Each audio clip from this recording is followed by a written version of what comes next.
Gaming news today is all about the unknown future. First, Bungie apparently has plans for Marathon Story for the next few years, but the growing concern is that the game won't even survive this year. We're going to look at the creative director and the director's comments in a recent interview, and also look at where the player numbers are headed. It's been a while since we've covered it, so we're doing a bit of a check-in. Second, the latest Ark Raiders update has sparked a lot of negative reviews for the game. With a rise in negative reviews looking at that recent update, will that cause a sudden turn in the vibes for the game that was once the media darling of live service extraction shooters in a sea of games trying to survive?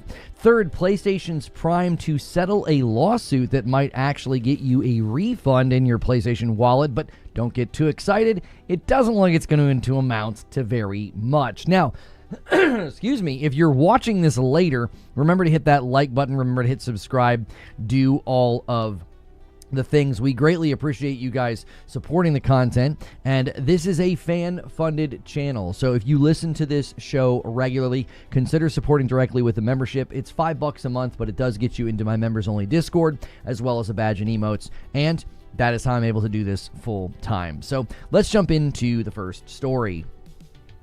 Each week that passes sees Marathon hitting new player count lows on its main platform, Steam, and with the last week, each day was landing below 15 to 16,000 player peaks, which is well below all previous weeks, and the low points are getting even more worrying. It's now hitting anywhere from as low as 4,000 to 6,000 concurrent players in those off-peak hours when the player base gets pretty bleak.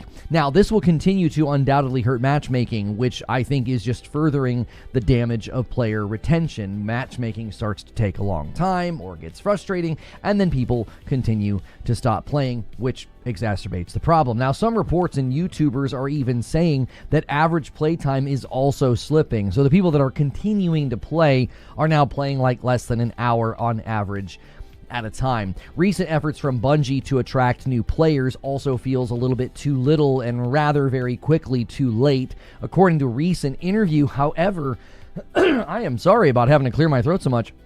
A recent interview with Games Radar, however, is that they have years worth of plans for the story.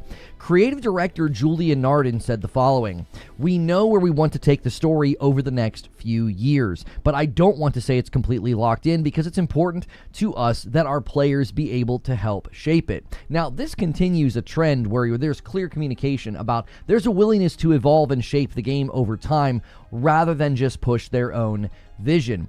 But it's clear from what she's saying that they have years worth of plans for the story. But from where I sit, so few people are playing or even paying attention to the game, it's hard to see a bright future for this game. And still, in spite of a weak prognosis currently for the game, Bungie's director said in this interview that they want new players to be able to jump in. He said, "It's also important that players can jump into Marathon at any time. They'll always be able to uncover the mysteries of Tau Ceti's past while experiencing the present. We want every season to be a new entry point and for new players to be able to understand what's going on regardless of how long we've all been running." So again, they seem to think that there is a future for this game. The eyes of the company and the players even seem to be kind of on the horizon and future seasons, but that player base seems to be shrinking rather rapidly. Now, the next season will start in June, which is the month that many are looking at with a bit of skepticism. It's hard to know exactly what to expect at this point. Some think that June is when they finally admit that Destiny 2 is headed to end of life, or maybe they actually announce Destiny 3. Or maybe Sony's going to restructure them, shrink them, close them. We don't actually know, but it seems that June is going to be pretty significant. I will say this interview does seem to push against the notion that PlayStation has asked them to be quiet. However, there were some recent videos and articles that have observed that PlayStation has completely backed away from marketing the game. They're not using any of their free real estate on the console to talk about or promote Marathon. Now, Bungie still seems to have things put in place to promote and market the game, and this interview could be representing that divide between how both companies are treating Marathon. For now, we'll have to wait, and for those waiting to keep playing Marathon, the wait is probably going to start getting even longer, and the matchmaking as well. But those are just my thoughts. I'd love to hear your thoughts on the current state of Marathon. And speaking of the current state of games, there's another game that seems to be sort of falling from grace. It seems that Arc Raiders might be having its fall from grace. The latest update has player numbers looking relatively stable, hitting over 100,000 concurrents on Steam. That's tough to say, I guess. But the review score tells a different story. The recent score has dropped to mixed, hitting about a 64%, which is quite a bit lower than the overall score of the game at 84%. And the complaints range all over the place, but it seems that the casuals and the PvE-minded players are being hurt the most. Durability nerfs are hitting lower rarity weapons, which is causing some frustration. Players are also reporting that the update has encouraged more PvP, which has disrupted the cooperative vibe that many were enjoying thanks to aggression-based matchmaking. Some have even said that they feel like aggression-based matchmaking is going through some changes. Some are now saying also that the Arc Turbine map has poor design, there's not enough loot. Overall, from a distance, it seems that the game's developer may be struggling to maintain the game's core identity that has taken shape. Aggression-based matchmaking really enabled a lot of more casual players to enjoy the game and play in a cooperative and more PvE-focused way. And as the hardcore players drifted from the game, well, those casuals and those more PvE-minded folks, well, they stayed and they kept playing. It also feels a lot like what Helldivers started to run into, where nerfs and buffs start to sort of swing the game back and forth, and it leads to frustration and even player confusion. So while the player numbers are currently holding pretty strong after being out for almost 6 months, which is impressive in its own right, that can change pretty quickly if you keep upsetting your base. And that's the live service dilemma. You have to maintain momentum while keeping things fresh, but you can't change too much because then the game will lose its core identity and its audience. But you also can't keep things the same for too long because people will get bored and they'll move on. So the ever-present live service challenge is not just to be popular and to get a lot of people to play. It is always and will always be about re-engagement. But that's just what I think. I'd love to know what you think. And are you still playing Arc Raiders? So let's talk about this next one, because this one's kind of weird. This one kind of came out of nowhere.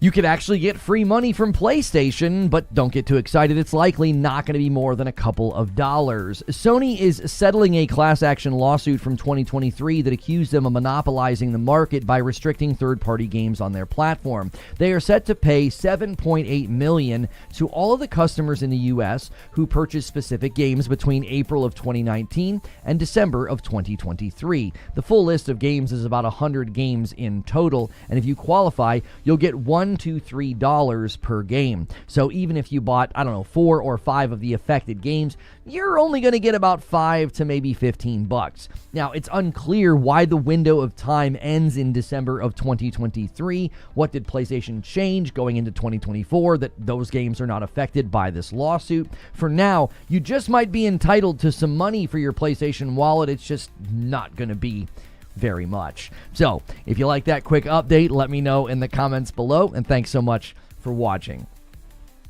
So, good morning and good afternoon and good evening to you guys. Hopefully you had a fantastic weekend playing games. And yes, it is May the 4th, so I had to break out a Star Wars shirt. I mean, it's Star Wars Day after all, which means we won't get any Star Wars announcements. It's always the same. Every year people think, oh, it's Star Wars Day. It's a perfect day to announce a Star Wars game or to do some kind of a Star Wars thing. And Star Wars will notoriously be silenced today. The thing I read about the lawsuit is that Sony discouraged the sale of the game in retail stores since they tend to put the games on sale. I also thought it was something about like codes or something that you couldn't or could not buy.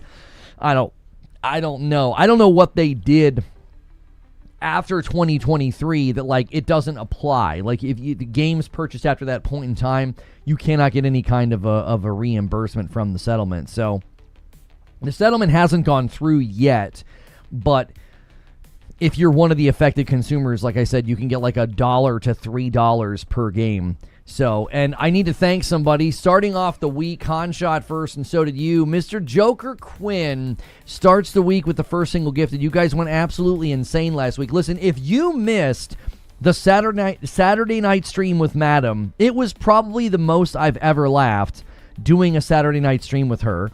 It was hilarious. We reacted to gaming news. It was a riot. We were having a good time with you guys. And then because you went so crazy, she ended up playing Sorrows for quite a while, and she actually did very well. Now, she was playing on my account with mods. turned on, and it makes a pretty big difference. And so she was able to beat Biome 1 and 2.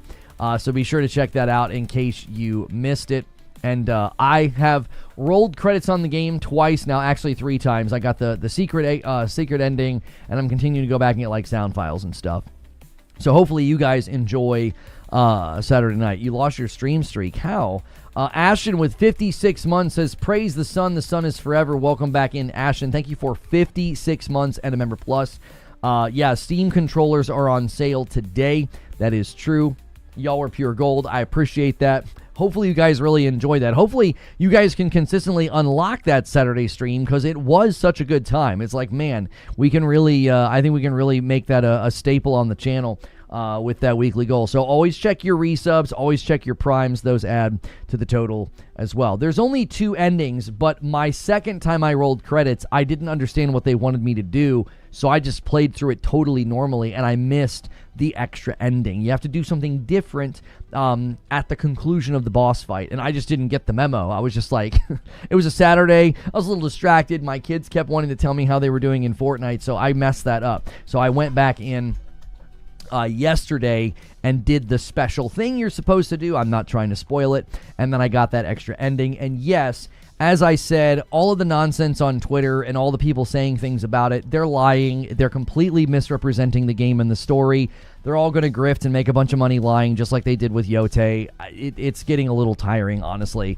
I'm not sure if I want to start making content about that, because I'm getting very, very fed up with the gaming space being completely hijacked by people who just completely fabricate things and misrepresent, and it's just exhausting.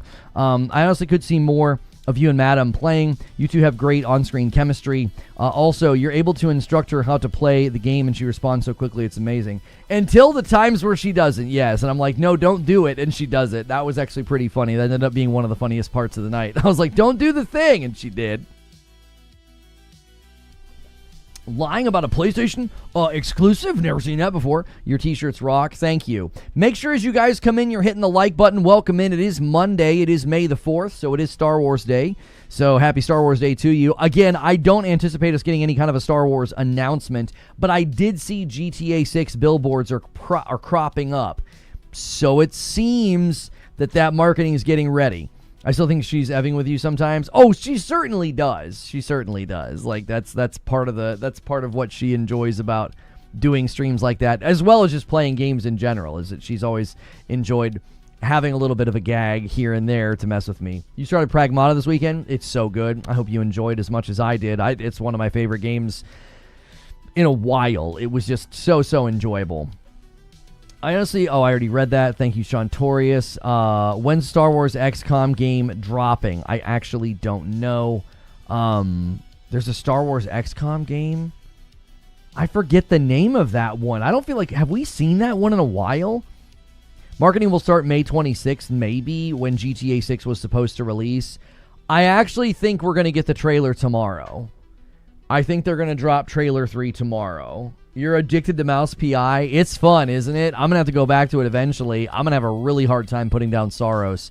It's going to be extremely difficult. There's so much left for me to do, and I'm like 30-something hours in. And again, I'm going to continue to say, anybody claiming that they're flying through Saros without mods is not telling the truth. There is simply no way they're playing through some of those later biomes and boss fights with no mods. If they are, that's fine. They're not doing it quickly. You're going to have decent fail rate in the second half of that game. The front half of the game is fairly straightforward. If you're a competent player, you don't need mods. You just need to start at Biome 1, especially once you start to level up the skill tree. Anybody claiming they're flying through the second half of that game without mods, without footage, I don't believe them, because I simply think they must be playing as an absolute professional player if that's the case. Some of those environments get insane in the end, and you will die very fast, and the mods make a significant difference. Did you discuss? Yeah, I opened up and said they didn't lose, they're settling. So they're deciding they don't want to go to court. Well, maybe they have gone to court and they've decided to settle. So they didn't lose. They're not like they're not losing the judgment. They're agreeing to a settlement, which I guess is its own form of losing. But they're paying like $7.8 million. If you purchase games from like 2019 to 2023, you can get like a couple dollars per game. I guess they were doing something where they were discouraging people from buying games physical or something. I don't know. It's like $1 to $3 per game. It's not much, but they're like, all right, we're just going to settle. It's like a little under $8 million, and I just think that's probably easier than battling it, because it more than likely they made some kind of a change, because it only applies up to December of 2023. So they clearly made some kind of a change, because maybe somebody let them know, hey, this could be a problem legally. I just don't know. Nobody's really specifying what PlayStation changed, why it only applies up to December of 2023. You finally beat Biome 4 and Returnal. Very cool boss fight. That's a good one. I was frustrated yesterday. I did a full run from Zone 1 and it got OP to kill Architect, but oops, didn't have a gun with targeting, so I got wasted. It gets significantly more difficult if you try to use something with like the heavy rounds or something where you don't have the targeting. Some of those fights are a lot more difficult because you just have to be super accurate. And the fights, I was kind of curious why they went so heavy on auto hit.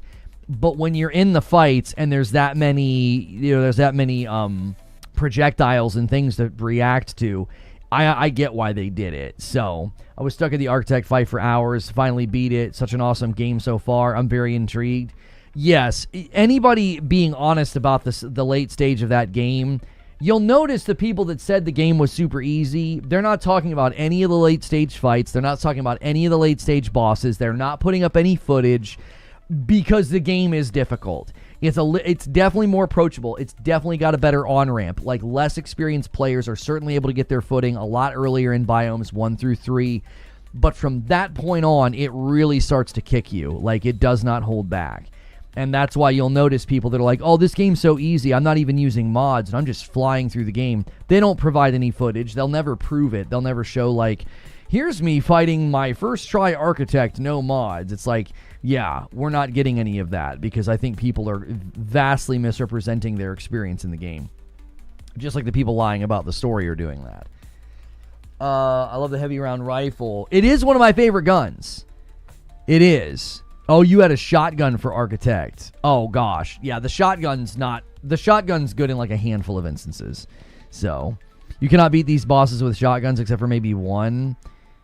You could probably beat the final boss with a shotgun, because you can stay pretty close to him. My favorite gun is your beautiful hairline. Well, I appreciate that.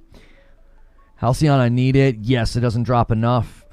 Still trying to get the true ending. My armor matrix is pretty much maxed. For some reason, Yellow Shore beating the final boss the second time is much harder for me. It felt harder for me as well. The first time I fought him, I'm not kidding you. I don't know if they're ever going to admit it, but I think there's something in the game where your first time on a boss, the boss is less aggressive. And then from that point on, the boss is like, no, I'm going to make it hard on you. I really do mean that. I think, I'm not saying easy. It certainly isn't easy. But I definitely think your first pass on a boss, I feel like the boss is less aggressive or something. I've had that experience multiple times now. I'm like, man, the first time I fought this guy, it was not this difficult. You know, I don't know what it is. Maybe it's just that you're more on edge your first time, so you're like hyper aware and your reflexes are sharper or something. Maybe familiarity makes you a little bit lazy. I don't know. What about the ending controversy? It's not a controversy. They're lying. They're completely misrepresenting the story. They are absolutely taking the tiniest thread of the story and they're claiming that's what the game is about. They are liars. They are grifters. They are not telling the truth. The whole thing's exhausting. They did the same thing with Yote. They took a screenshot, lied about the ending of the game, completely misrepresented something, and then everybody got angry. They get a bunch of views and clicks, and everybody moves on. Nobody cares. Like, a month later, none of those people that were super angry about the alleged ending of Yote, none of those people are talking about that anymore because it got disproven. And the same thing's happening with Sorrows. It's completely fabricated. It is an absolute willful misrepresentation of the game's ending. I'm sort of getting tired of having to hear about how bad the ending and stories are in games from people who haven't played them and they have the media literacy of a screwdriver. I'm just over it. I'm like, you don't know what you're talking about. You couldn't even explain the meaning of the game if you had to for an assignment in college. You wouldn't be able to do it. They wouldn't be able to deduce any of the arcs, the threads, any of the narrative elements or themes. They would be completely lost. They just rage at an alleged claim that they saw on Twitter. It's just tiring. And they've not played the game. They've not. It's a bunch of people who haven't played the game. And so they think they know what happened and they think they know what the game's about. And it's like, you've been lied to just because these people feed off your anger and make money off of it. It's dumb. It's just absolutely tiring and foolish, and it's becoming incredibly frustrating to be in these spaces and just to prize accuracy and honesty. Everything's always about exaggeration and lies. I don't know.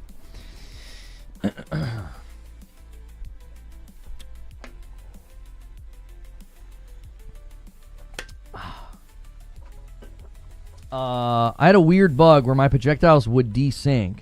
I had full walls of red projectiles just phase through me, no damage. And then I'd get hit from projectiles that were 3 or 4 models away. I have not had that happen, Ashton. That's very weird. I have had some of the bosses glitch. They get stuck in a cycle where they keep repeating the same attack. The Biome 1 boss, he got stuck in a cycle the one time I fought him. He just kept doing the flowers over and over and over again. So, very bad thing. I'm not sure what Ninja's saying is a very bad thing. Nitro says, why is it bad? I mean, it's inconvenient, but it's their storefront. If they don't want to sell digital keys, they don't have to. Yeah, I mean, if that's what this case was about, I find the idea, I don't know, I find gamer entitlement to be almost exhausting as the liars who misrepresent video games to fuel rage. It's like the entitlement of gamers these days. Like, you're not entitled to any of this. Like, if I want to buy products, I can't, like, stamp my foot and say I should be able to buy the product here. I can't do that. I have to go to where the product is. I don't know. Yeah, the actor with the IGN 7 shirt is pretty funny. I'm grateful I don't come across these grifters. Here's the thing. It's not going to get traction. It's not. It only gets oxygen on Twitter. Anybody making YouTube videos about it, it's not going to get traction. You have pretty prominent creators like Moist Critical and others saying it's a phenomenal game. He thinks it's a Game of the Year contender. When you have somebody's Charlie size like running and saying like, listen, this is a great game. This is Game of the Year contender. It just isn't going to get oxygen. Most big creators are going to be like, it's a great game. What are you talking about? Like, It's utter nonsense what people are saying about the story. Same thing with Shadows. Yeah, the problem with the thing that frustrated me with AC Shadows is there are legit criticisms of Yasuke in the game. There's legit criticisms of AC Shadows, and that all got overshadowed, no pun intended, by people just raging at, black man in Japan. Like, it was just silly. New PlayStation 6 information. Sony's people working on developing assets for the current PS5 and the next-gen PS6. These assets have been described as AAA quality. Not much else to add there. I don't understand what is he referring to, though. Like, AAA assets. I don't know.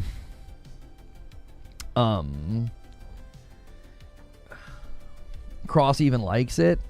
I can't imagine anybody disliking the game. I mean, we've seen people, the IGN review complained about it being a rogue, which was weird. And then somebody put something in the Twitter. There was some guy who tweeted about the game who was also complaining about it being a rogue. And it's like, well, don't buy a rogue then. Like, don't buy Hades 2 and then complain about dying and starting over. Like, if you don't like rogues, that's totally fine. Then I wouldn't buy them if you don't like them. Like, I don't like fighting games, so I don't buy them and then go gripe about them being fighting games. That would be very strange.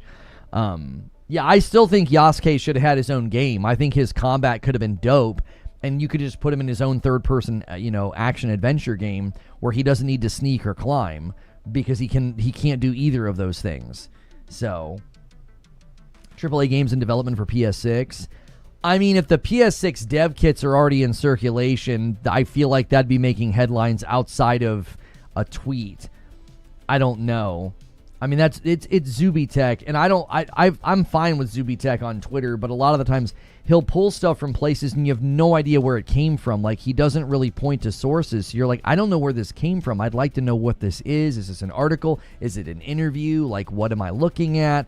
So I don't know where he's getting this. If the PS6 dev kits are in circulation, I feel like that would be pretty major news that other people would be reporting on. I don't know. I don't know if the PlayStation 6 dev kits are in circulation yet.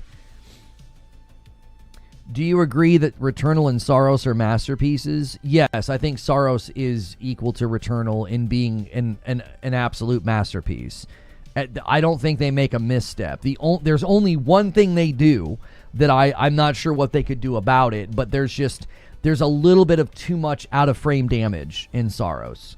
That's the main thing they do that I think I think it's an emergent property of a game where they quadrupled the projectiles. The enemy spawn rates also seem to be pretty aggressive.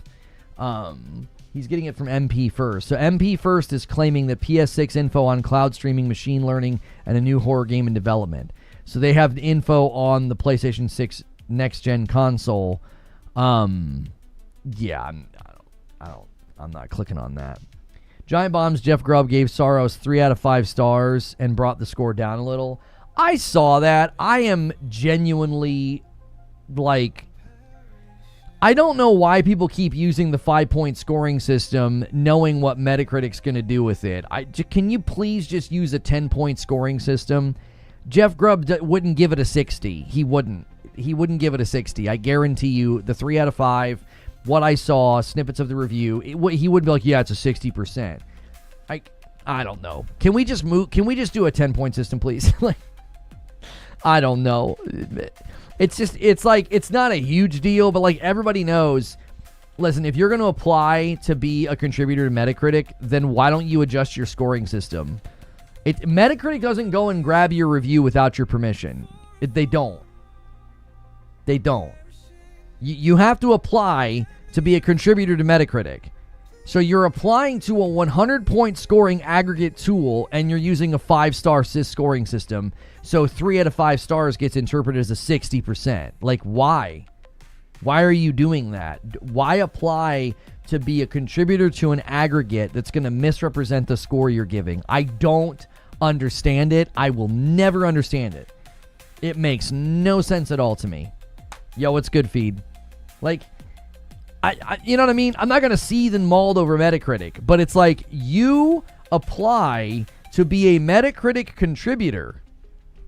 You know what it's going to do to a 5-point scoring system. Like, why wouldn't you switch to a 10-point scoring system so that when you give it not a 60, 3 out of 5 stars gets turned into a 60. Yo, Basar, thank you so much for renewing your membership. I appreciate it so much. Except for the laser carousel bots.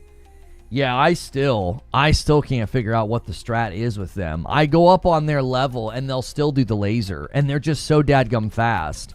I try dashing underneath and it'll turn around and get right on top of me again. I'm not really sure. The only thing I haven't tried is zigzag, which maybe if you dash left and then dash right, you can make its trajectories get messed up. I don't know. The couple of times I have not gotten hit by their lasers, I feel like I got lucky. I didn't feel like it was because I finessed the fight. I like finessing a fight. I don't like coming out of a fight unscathed and feeling like, well, I got lucky. You know what I mean? That's never a great feeling because you don't feel like you achieved it. You feel like you just kind of bumbled through it, which sometimes that's nice. But whenever you've refaced an enemy, 10-something times, it would be nice to feel a sense of finesse and not like you're just stumbling. Could have given it a 4 out of 5, but he didn't. Well, I'm not sure what you mean, Tommy. Isn't Summer Game Fest in like 5 weeks? Yes, Summer Game Fest is always like opening June weekend into that the Xbox showcase and the PC thing is always on a Sunday. Yeah, it's always the same stuff. Off topic, isn't Sony price anchoring as well as Xbox when they tell people prices are going up to $900 and $600 to get you to run and buy the console? I don't think you understand what price anchoring is. That's not what it is. Raising prices on hardware due to inflationary causes is not price anchoring. Everybody's raising the prices of their hardware. None of those companies are doing what's called price anchoring. Like, if you're looking at headphones, if you're looking at televisions, if you're looking at PC peripherals, you know what I mean? Price anchoring is when you intentionally set something high so then you can lower it. So now, even Matty Plays called it out in a video I watched from him just today. He was like, Game Pass is still more expensive on Ultimate than it's ever been. Like, sure, it was higher than this for 6 whole months. That's price anchoring. Price anchoring is not when PlayStation or like Nintendo's considering it, Xbox has done it, headphone companies are doing it, PC peripheral companies are doing it. They're all raising the prices of their hardware, due to inflation. So that's not price anchoring. Like, and if the price of the hardware comes down because maybe they want to do a sale, or maybe it's the end of the gen, or maybe some of these inflationary things and tariff things calm down, that would not be price anchoring.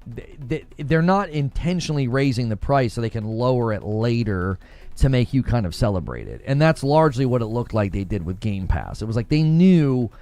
I feel like they had to know internally that $30 for Ultimate was just too much, and that they were likely anticipating dropping the price in the future. So, it's 5 steps forward, 2 steps back, still farther ahead than previous. Mr. Anderson says, I've saved my power weapon for them because of how hard they hit. That's exactly what I do, Mr. Anderson.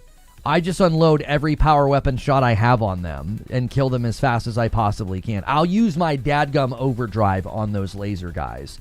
They're the only enemies I do that with. Everybody else, I'm just like, yeah, I can manage. I can start to circle fight. I can start to, to telegraph through or punch or shield. Those stinking lasers, it's like I genuinely do not know what the strat is. I have 250 hours in Marathon. I'm just now taking a break to play Diablo. I'll definitely be back for the reset. Well, I mean, we haven't covered Marathon in a while, and as today is making it very clear, nobody cares. Like, I just think people have largely moved on. I mean, they hit a new player low just last night. They hit a new player low, 4,261. I don't think they've been... The lowest they've been, this is right before maintenance, was 4,600. So 4,200. This has pretty much been the case like clockwork. As Sunday rolls into Monday, we have like clockwork hit new lows for Marathon every single week. Every single week. It's like, I don't know what to tell anybody at this point, man. It just continues to get lower and lower and lower. I believe this is the lowest peak as well. Less than 14. This is their lowest peak right here. Like less than 15,000. I don't think it's been below the 15,000 line for a player peak since the game has launched. And I don't think its player dip has been this low either. If you go max, you can just... It hasn't found its floor yet.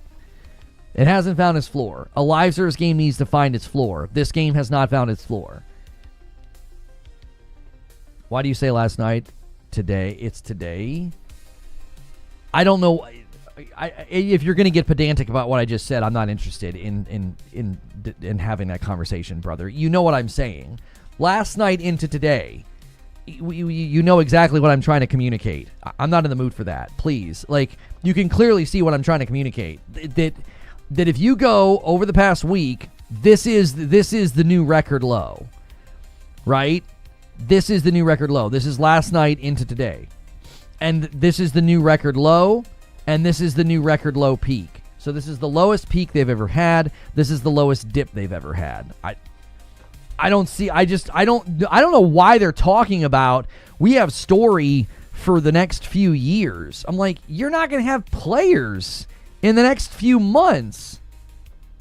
Who are you making a story for? You know what I mean? Like, I don't really understand the fact that they have not addressed player numbers. They haven't addressed matchmaking. I mean, they've slightly addressed matchmaking. There were a couple of regions that were struggling, right? And it was like they addressed that. But it's like it's just going to continue on this trend. You're going to get to a point where the game won't work. It's like you won't have enough players. You're already getting there. I cannot imagine matchmaking on a console if you have crossplay turned off. If you're playing like off-peak hours, I don't know.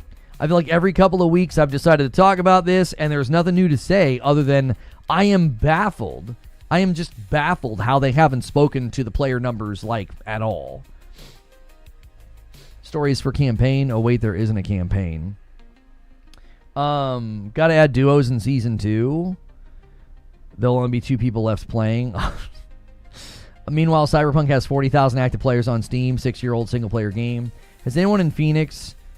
Costco on Beardsley is selling the Pro for $7.99. Disc for $5.99. Plenty of stock left.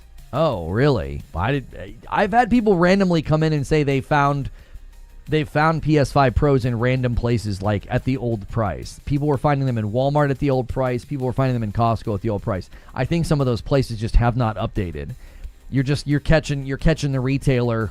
It's a bank error in your favor. You know what I mean? You're catching the retailer on a sleepy day. They're like, oops, yeah, we forgot to do that. Or, Dave was supposed to do that and he's off this week. You know what I mean?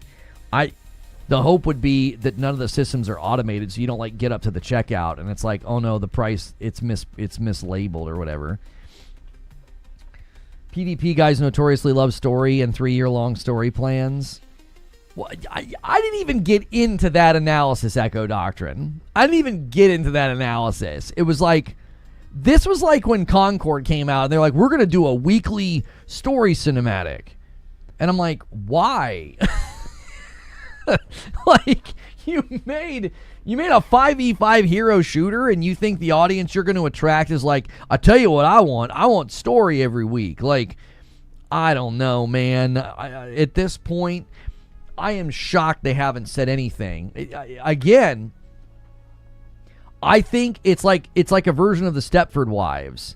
They're all on robot, they're all just giving robotic answers. Yeah, player numbers have not slowed down in decline since launch. You haven't found your floor. You're hitting record lows every single week since the game has come out. You have hit record lows. And you're talking about how you have a few years of stories planned. Okay. All right. I don't know what that's going to mean in 3 months when no one's freaking playing, but I don't know. I think they're doing the Stepford Wives thing. I think they're all just going by the script, robotically putting on a smile, acting like everything's okay. I think whatever happens in June will make sense of all of this.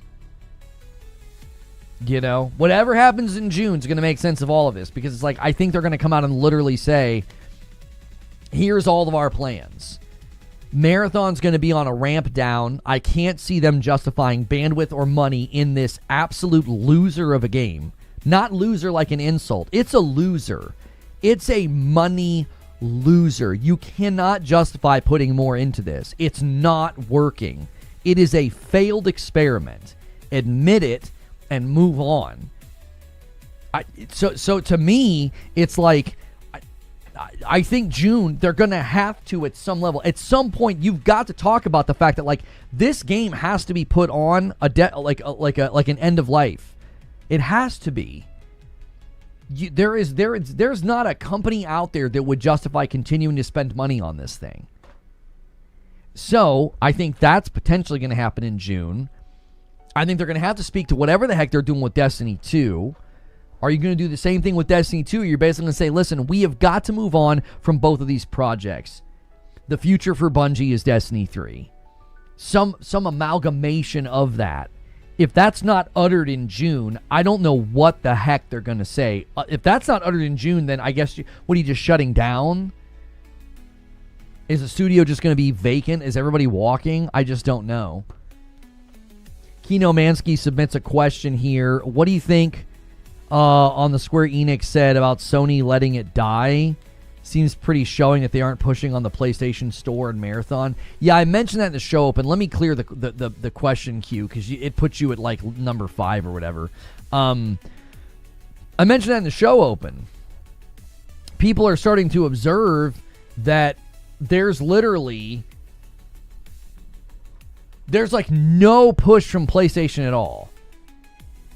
And I guess he was arguing or saying something to the effect of like, it would be handled separately. Thank you for the $18 reverse upend. Says, I even bet if they half but D3, it would have been done better. Well, I don't know about that. This guy says glazing Marathon again. I don't think you know what the word glazing means. Like with as much I mean this. Is English your first language? Are you trying? I don't understand what you're trying to say. Do you know what glazing means? I don't think you do. Why hasn't Sony canceled Fair Games yet either? I don't know. Every time we've heard about that game, it's not been good. Like the most recent report that we heard was that it wasn't, they were having trouble finding the fun. And I'm like, so you mean to tell me a game rooted around the idea of competing with other teams to heist, steal, and extract, you're having trouble finding the fun? I'm so shocked. I'm shocked that's the reality. Maybe you should just invite a bunch of glib content creators to play the game. They'll find the fun. They found the fun in High Guard, and they found the fun in Marathon, and then reality settles in, and the general public is like, there's nothing here that is fun. There's nothing here that's fun. Like, I don't know. I don't know what these companies are thinking. If you're trying to do the live service thing, I think trend chasing is incredibly stupid, and I think they cannot see. How can you not see the reality? The topic feels like deja vu. It does feel like deja vu. It's like, how can you not see what happened with Concord and with High Guard? What is happening right now with Marathon? All the Marathon guys in like the first week were like, it's not a High Guard or a Concord, haha. And it's like, that's your celebration? Really? That's your celebration? And I told people at the time, I was like, it still doesn't look very good. Like, what difference does it make? Yeah, we didn't crash on the runway. We took off and we crashed 5 miles later. You still crashed. Like, it's been 9 months since Justin Truman took over and said that he hopes that they are building over-delivers. Hang on. He said that he hopes that what they are building over-delivers. Studio is dead. People have forgotten Rainbow Six Siege was a total commercial failure on launch, despite being an established IP with traditional gameplay. Bungie can 1000% improve the game and make it a success. I don't know how. Nobody, the gaming market at large doesn't like Bungie and doesn't trust Bungie. Like, that's the facts. The gaming market at large, they have lost so much goodwill. The gaming market at large doesn't like them and doesn't trust them. And they've earned that in many respects. They've earned that. Their behavior, their hubris, their self-righteousness, their virtue signaling, they get to wear that. I mean, they're the ones that decided to make their company about something other than gaming 18 different times a year. So they get to wear that. Well, I don't know what to say. You know what I mean? Good job. You made everybody not like you. And then you burned trust with your existing user base. You burned trust with the people that still did, at the very least, maybe they didn't like you, but they at least liked your game. They have a massive PR problem. Who the frick cares if they try to turn the game around? Nobody likes them. Nobody wants to listen to what they have to say. Rainbow Six Siege and Marathon aren't the same game. Their respective companies aren't the same either. Like, I appreciate what you're saying. I do. I appreciate what you're saying. I cheer for games to turn around. I do. But this game, it's dead. It doesn't want to admit it, but I said it's been a dead man walking since last year. They killed it last year. When they walked out an MVP, They walked a minimum viable product out. They did a showcase with it and thought they were going to walk out here and everybody was going to lap it up because they're Bungie. They got a great big fat dose of humble pie. It was like, you're the makers of Bungie. I'm sorry, you're the makers of Destiny and Halo. Who cares? Who cares? What? You walked out with an MVP. You did it. You did a showcase of an alpha. That's how drunk on hubris you are. They killed the game last year when they did that because they made everybody go, what the heck are you doing? What is this? It's a game mode. It's barely a game mode that you're trying to sell as a game. And then the art theft controversy and the delay, you're done. You're cooked. Nobody wants to listen to you now. You've lost the public's eye is what I kept telling people. They've lost the public's eye. Lono's preaching so hard right now. Keep the liberal virtues out of gaming. I mean, I say keep it all out of gaming. I mean, there are guys that are doing the same thing in the other direction, brother. Like, just make a great game, shut the frick up. Like, I just don't care. I don't care what your current modern day views are. Like, whether you're on one side or the other. Just make a great game, dude. You know? Rare Killer submits a question. How much more time do you think Marathon has before they reconsider shutting it down? Here, let me put the question up on the board here. This is something you guys can do as members. Consider becoming a member. Your question can be featured on the channel. How much more time do you think Marathon has before you think they consider shutting it down? It really does come down to June.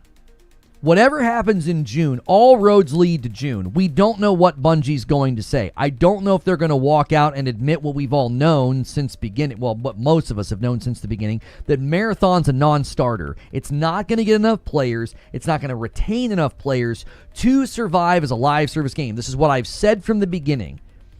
I made a video last year called Recipe for Failure. I got targeted by that audience, you know, the Bungie sycophants and the people that defend them, that whole crowd that hates me to this day based on a bunch of lies and falsehood. They still hate me to this day. And they all came after me because I said it's a recipe for failure. Well, I mean, I was dead right. Because it is a recipe for failure. You made a niche of a niche, you charged money for it. It was a failure from that moment. It was like you're never going to get enough players. And then the players that you get, you're not going to retain enough of them. It's not designed as a retention funnel game. It isn't. Too much of a meat grinder, too punishing, too high risk, too hardcore. That is not a retention funnel. Even if you get people that are like, this is such a great game, what are they all saying now? Go listen to them. What are they all saying? They're burned out. They're burned out. It's not a retention funnel. Why do you think Trials is only on the weekends? Why do you think Trials is only on the weekends? Because it's not a retention funnel. That type of gameplay, it's not a retention funnel. It doesn't keep people. You come for the weekend and then you're like, okay, cool, we'll be back next weekend. That's why from the beginning I was like, how is this ever going to work? There's nothing baked into the DNA for retention. It's literally what's baked into the DNA is getting burned out and annoyed or just, feeling tired. It's an exhausting way to play a game. Like, you're always at risk, your head's always on a swivel, you could always have a bad run. Like, that just wears people out. Even the people that like it are like, yeah, I'm pretty much done. Which is what I said would happen. Hardcore players wring games out like a rag. They do. They wring them out like a rag, they play them like an absolute fiend, and then they throw the game over their shoulder. Bungie's charity scandal? I don't know about a charity scandal. Sorry, Lona, but I couldn't care less about Marathon. I'm exhausted from the subject. No, I get it. But why do you... Listen, why do you think I have not covered it in... How long has it been since it's even been in the title of one of my streams? Has it been 2 weeks? I feel like it's been a while. So last week we covered GTA, PlayStation, and Xbox... GTA, Xbox, and Soros, GTA, Sony, Xbox winning, Soros, Blood of the Dawnwalker, Returnal Soros, Xbox Talk is Cheap, Xbox Assassin's Creed Black Flag, Xbox King David, Xbox and Black Flag. There it is, Marathon, 12 days ago. Marathon's not been in the title or the thumbnail of my stream for 12 days. Because I too am like, I'm going maybe 1 to 2 weeks before even wanting to really look at it. Like every once in a while in a stream, we'll pull up the Steam charts and I'm like, yep, looks bad. I mean, who's surprised? I can't wait for the spike of Marathon drama when the next season begins. You're going to really see who has dedicated passion. Oh, the content creators are already moving on because the viewership dries up. And when the viewership dries up, listen, man, established creators are a business as much as anything. I mean, that's the way you got to play the game. Cool Spoon says, did you see the leaks that apparently the whole originally Halo trilogy is getting remade? Yes, I saw those leaks. That doesn't really surprise me. Just, going back and remaking classics is a big thing right now. The charity scandal was all the money that Bungie raised and they gave to, that law center. Yeah, if I'm not really interested in that, because if Bungie didn't know, I mean, once you know a charity is up to no good and continue to support them, I think that'd be a different story. But I don't know. I mean, were they giving them money knowing that was going on? You know what I mean? This guy says, most people who crap on Marathon are crap at Marathon. Yeah, that's dizzying logic. Yeah, the majority of the gaming sphere is bad at the game. Gee, that's a winning sales pitch for a live service game. I'm tired of remakes personally. I get that people are tired of remakes. I totally do, but we're in an era of time where I just think we're probably going to see more of them because it's easy money, You can use nostalgia, you can do really cool things. At some level, it is pretty cool to see really old games, spiced up. This happened from the weekend. Full Metal Gear Solid 2 source code leaks. Wait, why is that the source code for Metal Gear Solid 2? Yeah, I didn't really run with the state of play rumor because that's like... Listen, when Nate the Hate leaks stuff, I think it's pretty reliable. But the next PlayStation State of Play will happen later this month or early June. I'm like, yeah, we all know. We all know. That's when they do it every year. They always do it like the last Thursday in May or the first Thursday in June. So that's why I was like, I'm not covering that. We all know that. I've been saying that for 6 months. Like, yeah, PlayStation will probably do a State of Play at the very end of May or right at the beginning of June, like they've done like 5 years in a row. So, yeah, it's not much of a leak. I mean, I think we all kind of anticipated it. At least I did. I mean, again, when you cover Summer Game Fest and E3 and showcase season for 9 years in a row, you start to just get kind of an instinct of like when certain things are going to happen. Like, yeah, the first Sunday after Summer Game Fest starts will be the Xbox showcase and the PC game show. That's pretty much how it's gone. So, yeah. I don't see how that's news anymore. Yeah, it's not really news. I mean, I appreciate Nate the Hate leaking it. I don't think if you asked him or pressed him, he would probably say, this isn't a real scandalous leak or a real barn burner. Everybody kind of anticipates a State of Play from PlayStation at the end of May or early June.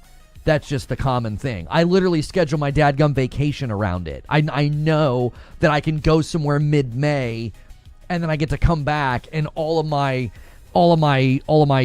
channels get to bounce back because I get to ride the fact that the industry itself is bouncing back. Everybody goes dead quiet right before all that happens anyway. There's like nothing to cover typically while I'm gone. I do that rather strategically because that's what the industry's been doing for years now.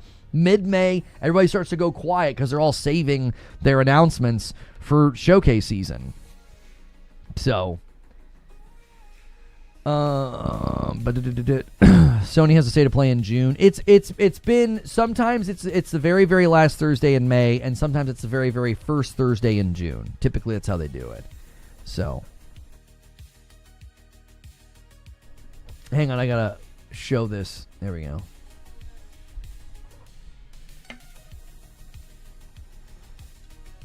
Didn't we see the latest GTA trailer drop around this time last year? Yeah, I think we're getting the next trailer tomorrow. Yes. Cool Spoon says, if all the Halo remakes come to PlayStation, are you getting them there, or will you be sparing your thumbs to parallel analog sticks to playing somewhere else? I'm be real with you, dude. Like, real with you. I don't care about Halo. Like, Campaign Evolved will probably get an hour of my time. We will stream it.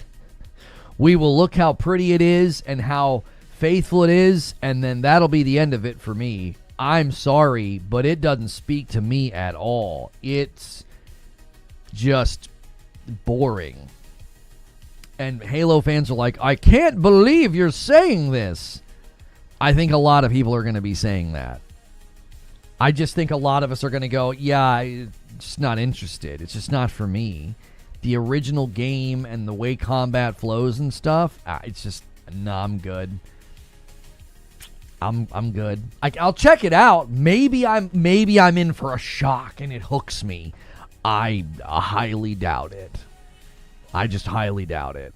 I thought I was going to play Gears 1 and was going to fall in love all over again. I played that game on my Xbox 360 on an old projection television in my first apartment. I thought, I'm going to love this. I'm going to play through Gears 1 with my wife. And it was all so boring. I just couldn't do it. I was like, yeah, I'm good. Like, and I like Gears. I'm looking forward to Gears of War E-Day. But Gears Reloaded just did nothing for me. I was like, Part of the problem is, I'm talking like Azercross. Part of the problem is, boys, like, part of the problem is when you've played all of the Gears, they all start to kind of blend together. So going back to the first one, I was just kind of like, yeah, I've played this game so many times. Like, I played Gears 1 and 2 and 3 and 4 and 5. Like, I played all of them. One of them I bailed on because I was like, I've literally played this game before. You know what I mean? I've played this game before. I forget which one it was. I think it was Gears 4 that I was just like absolutely bored out of my dadgum skull. I was like, I've played this game before. I've done this fight where I'm hiding and I'm aiming and I'm hiding and I'm aiming. I'm good. Top reply with 37 months and a member plus. Oh man, it's that time again. Rent is due. Boom, getting us to 4. Top reply also renews over there on Twitch. 11 months at a tier 3, a total of 30 months. We're 20 members away from the first milestone of the week where I owe you guys a member, and it'll be the first 20 bomb of the week as well. E-Day is going to play very similarly. How could you possibly know that? I don't know. When I played Gears 5, I felt like it play flowed a lot different and evolved and better. Like, I loved Gears 5. A lot of people didn't like Gears 5. I liked Gears 5. Going back to Gears 1, I was just like, yeah, I'm good. I just didn't. I genuinely, you guys remember, I made a video. I was pumped for Gears of War Reloaded. I was freaking pumped. I thought it looked fantastic. And then I played it, and I was like, yeah, that's fine. I've been playing Saros this weekend. If the game doesn't win Best Art Direction and Sound Design, it's playing Robbery. If it doesn't win for sound design and action, I will be absolutely shocked out of my dadgum chair. I don't know. The only game that could compete within the action category at this point would be like Pragmata and Control Resonant. From what we've seen of Control Resonant, I don't think it can compete with just how stinking good Saros is as an action game. And I don't think Pragmata competes either. Pragmata is quite good and deserves a nomination, but Saros is just insane. It's just insanely good as an action game. I don't know if I played a game at its caliber of speed, movement, just moment to moment. It's just absolutely, it's a masterpiece. It's a dadgum masterpiece. Like, Housemarque built a masterpiece within the action genre, within the third-person genre. They just built a dadgum masterpiece.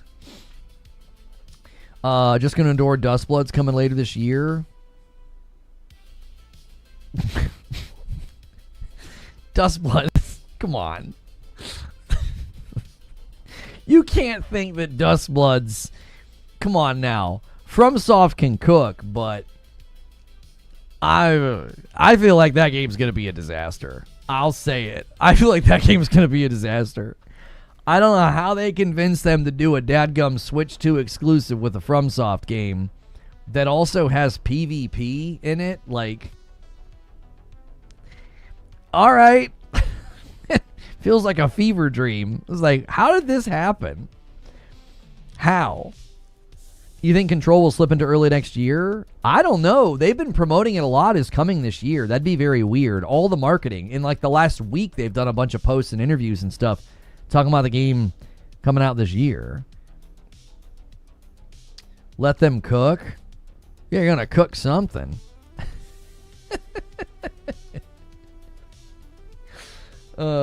Why not? Because it doesn't have the PlayStation logo on it? Yeah, that's how I judge games. Yeah, if it doesn't have the PlayStation logo on it, it doesn't stand a chance. No, it's based off of pattern recognition within the world of FromSoft and their quality for optimization and Nintendo's netcode and Nintendo's draw and infrastructure for online games.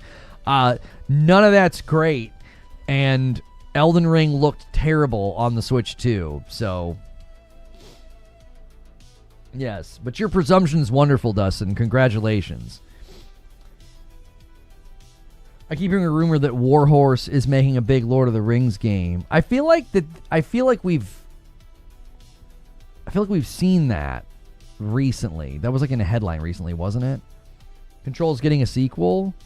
Yeah, it's one of the bigger games coming out this year. Control Resonant. Yeah. It's you play as her brother. Have you not seen the trailers? The trailers are freaking awesome. There was a gameplay breakdown 2 weeks ago, 3 weeks ago.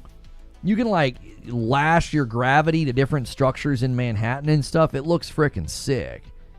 It looks sick. It looks like it's going to be very, very good. Yeah, this time it's melee based instead of using a gun. You're using like a sword thing. What about Kena 2? I mean, Kena Bridge of Spirits can come out and it can be awesome, but I don't think it's going to compete with Saros, if that's what you're asking me. I think Kena looks great. I think the Kena sequel looks awesome. I liked Kena 1. I don't think the combat was that great. Resonant's a first-day purchase for me. Oh, same. I loved Control. I played it a second time recently. The Ultimate Edition was on sale for a while there for like $4 or something. So... I've been so off the grid around this time last year in your streams. I mean, that's fine. I mean, you don't need to be on the grid, brother. Be excited, because Control is, I think, one of the more enjoyable, like, third-person action, like, shooter games you can play. It's excellent. It's very, very good. And I'm obviously Resonant is not a shooter, but it still looks great. You played it again? Yeah, I played it in anticipation for Resonant. It's one of the games I played this year. Or was that last year? That was this year, wasn't it? Let's see. Games in 2026. Yeah, Control. It was the fourth game I finished this year. Yeah. High on Life, both the Mario Galaxies, Control, Mio Memories in Orbit, Crypt Custodian, Cairn, Resident Evil 9, Grind Survivors, Ghosts of Yotei Legends, Sworn, Pragmata, BlazBlue, Entropy Effect X, and now Saros, and then my wife and I are like right at the end of Dead Zone Rogue. So about 15 games this year already. Not bad for a tourist. Yeah, Phantom Blade Zero is coming. Phantom Blade Zero could compete in the action category. I will grant you that. Phantom Blade Zero is the one sleeper that could come out of nowhere and take the action category. I just think that Saros is in a class all of its own.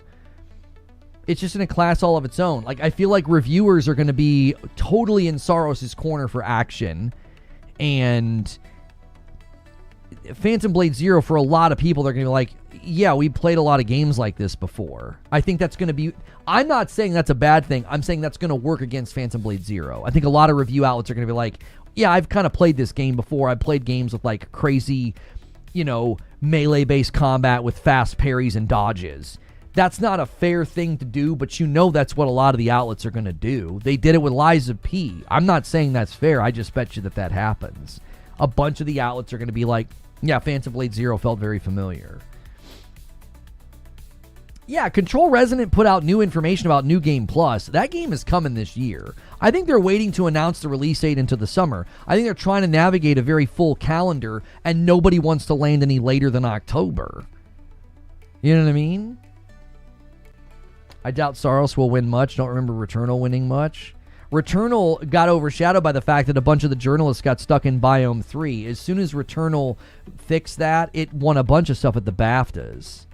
Returnal not winning much is not an indictment at all of Saros. If you look at the praise that Saros is getting from people within the industry that will 100% be voting, Saros is going to win, I think, quite a bit. I bet you it gets sound design. It could win art direction. It could win action. I don't think it's going to win Game of the Year, but I think it's going to win 2 to 3 awards this year. I think it'll get 4 to 5 noms. It'll take 2 or 3 of them. That's my prediction for Saros.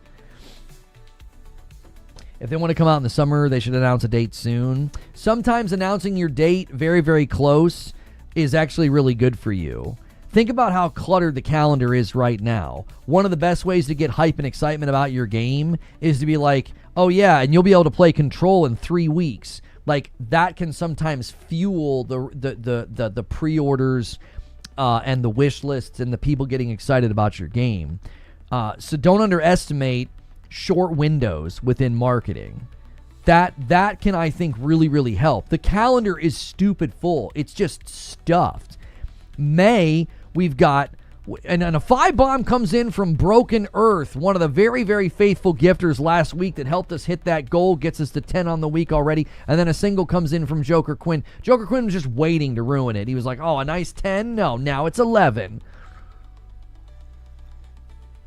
You guys have to fight back against Joker Quinn with singles. Don't let him do that. Do not let him be the agent of chaos. The calendar is so full. May is like what? 007, the Batman game, the Lego Batman game.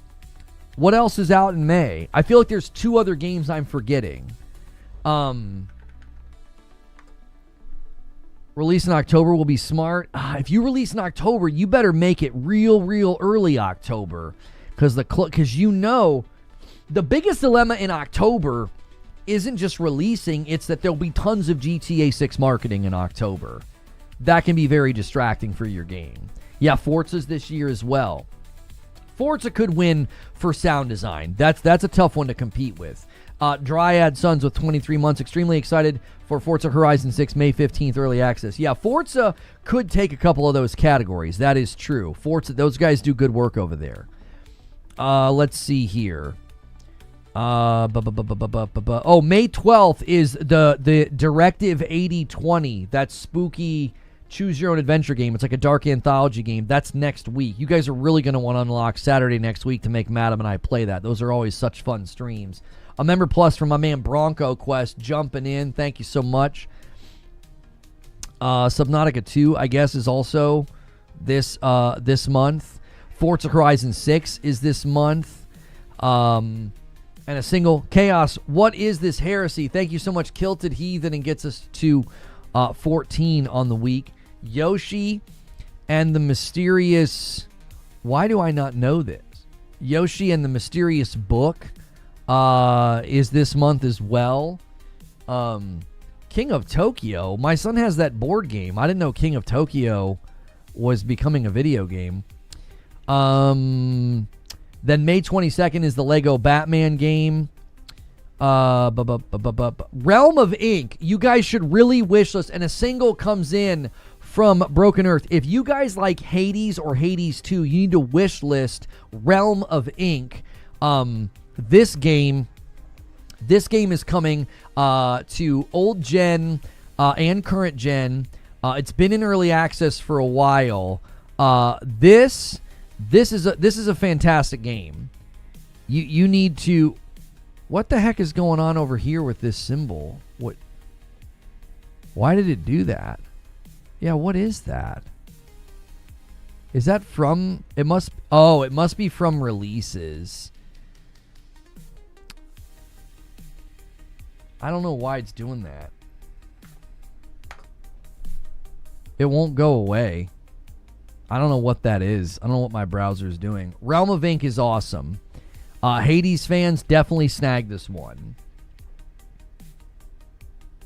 Yeah, I need to figure out what my what is my browser doing? What is this plus symbol? What the frick? It's in all of my tabs now. What is that? Why will it not go away? See you Thursday. Lego Batman's going to be lit. It looks really, really good.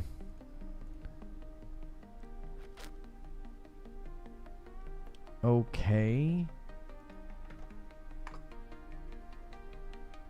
Yeah, release is something. One of the websites I went to did that. First Light is the week after, after Realm of Ink, or the day after Realm of Ink. Sorry.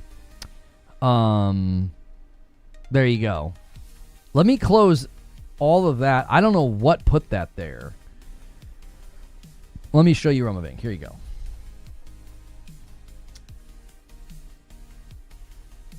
You can split the view in browser. Yeah, I don't know why it did that, though.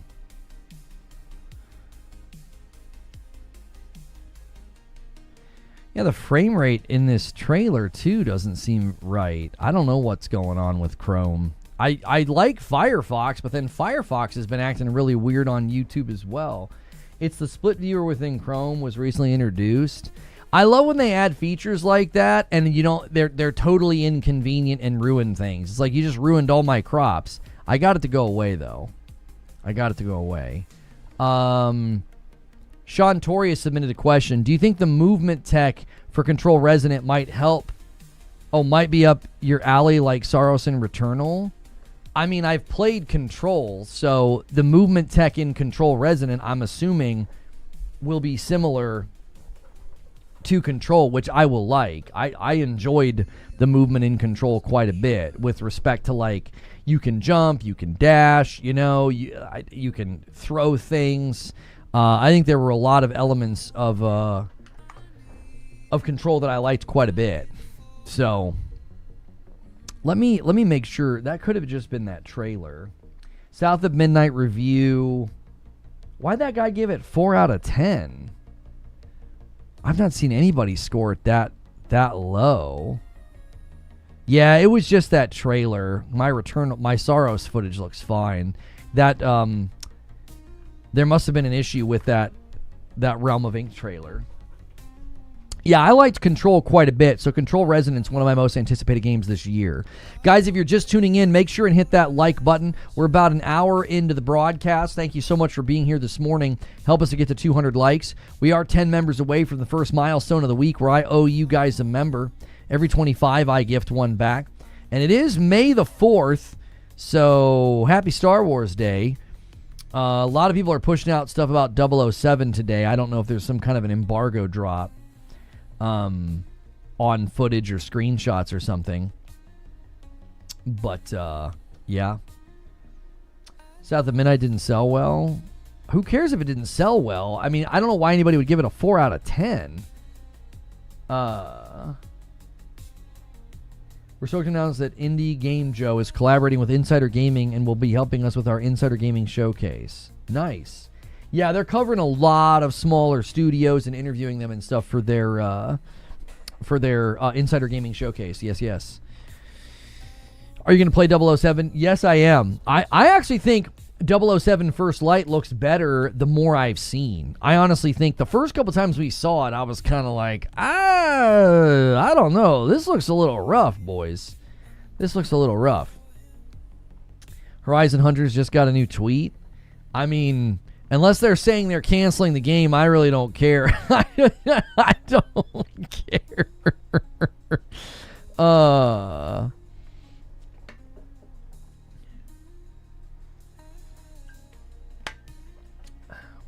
I want to be a normal gamer with patience and not be bored of something in the first hour. I mean, if that's the way you're experiencing gaming, I don't know what to tell you. You've almost got to... I'll admit something to you guys. I have to be very intentional now when I game, which is why I think my evenings, I really like gaming with Madam, because when you're playing with another person, you can't, like, keep stopping and, like, pulling out your phone. When I play in here, it's awful. When I play in here, off stream, it's terrible. My monitor up there can see Twitter. My monitor over here can see Discord. Anything that happens, I know about it the minute it happens. And so, like, that kills immersion. Like, it's really hard for me to get immersed into a game. So what I've started doing is I've started closing all those things, or just gaming in my living room, and, like, intentionally putting my phone in my pocket so I can't even see it, and I'm not tempted to, like, look at it and check things. It's like, nope, I'm just going to game. I just want to get immersed in this thing. Maybe I get some footage. Maybe I whatever. So, yeah, couch co-op obviously helps with that. But Cool Spoon said, speaking of Hades, my friend and I got Teenage Mutant Ninja Turtles Splintered Fate and played it. It was fun. I haven't played Hades, but it was similar. He said it was similar. My son and I tried the Splintered Fate game. It was fun until it wasn't. It very quickly just got too difficult. And, maybe it's not really meant to be played casually, but I thought it's a Ninja Turtles game, and I don't know. I thought there was difficulty settings as well, and even turning the difficulty settings down. Maybe I'm misremembering if there was difficulty settings or not. But I remember we were almost instantly, like, not having a fun time with it. So, yeah. It was, it just got a little too difficult. Do you game with your kids? I used to game with my kids all the time, and now they want to play by themselves. They want to play Fortnite every week. They both have gotten the bug to play Fortnite Battle Royale, and they're quite good. They get in the top 10 pretty much every time, and they do the rivals thing, so they, like, fight other players, and, my daughter's won a bunch, and she's always telling me, she's updating me on her stats, and yes, I know there's skill-based matchmaking, so they're obviously not playing against, like, hyper-sweaty builders, but they've actually gotten pretty good. I watch them play, and I'm like, okay, you guys are turning into little gamers here, good instincts. So, I'm just teaching them principles about FOMO and false urgency and psychological distancing with currencies and things like that, like, so that they don't fall prey to all the garbage that Fortnite tries to get you to do. Because it's like, I think Fortnite is a perfectly fine game for them to play, and they enjoy it, and I think it's been good for them to both win and lose. I think it's been good for them. I think it's been good for their little hearts, to deal with, losses and wins and things like that.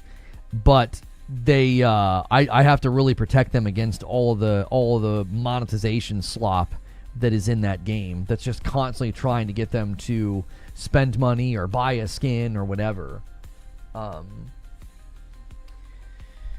It's too much. It's not just too much slow Mobius in the way of, like, there's just so much with respect to, like, licensed stuff. It's just constantly like, buy this. And then the way they've layered the battle passes, it makes it really hard to know, like, how much progress you're making and stuff. You know what I mean? Parental settings to block payment on purchase.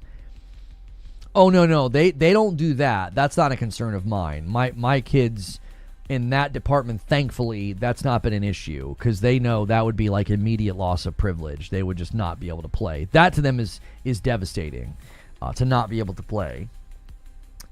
It's more of just like the desire. It fosters that desire, and I think that's more of a worry and more of a concern, Again, just trying to protect them and their minds and their hearts from just what these games try to do to them. So,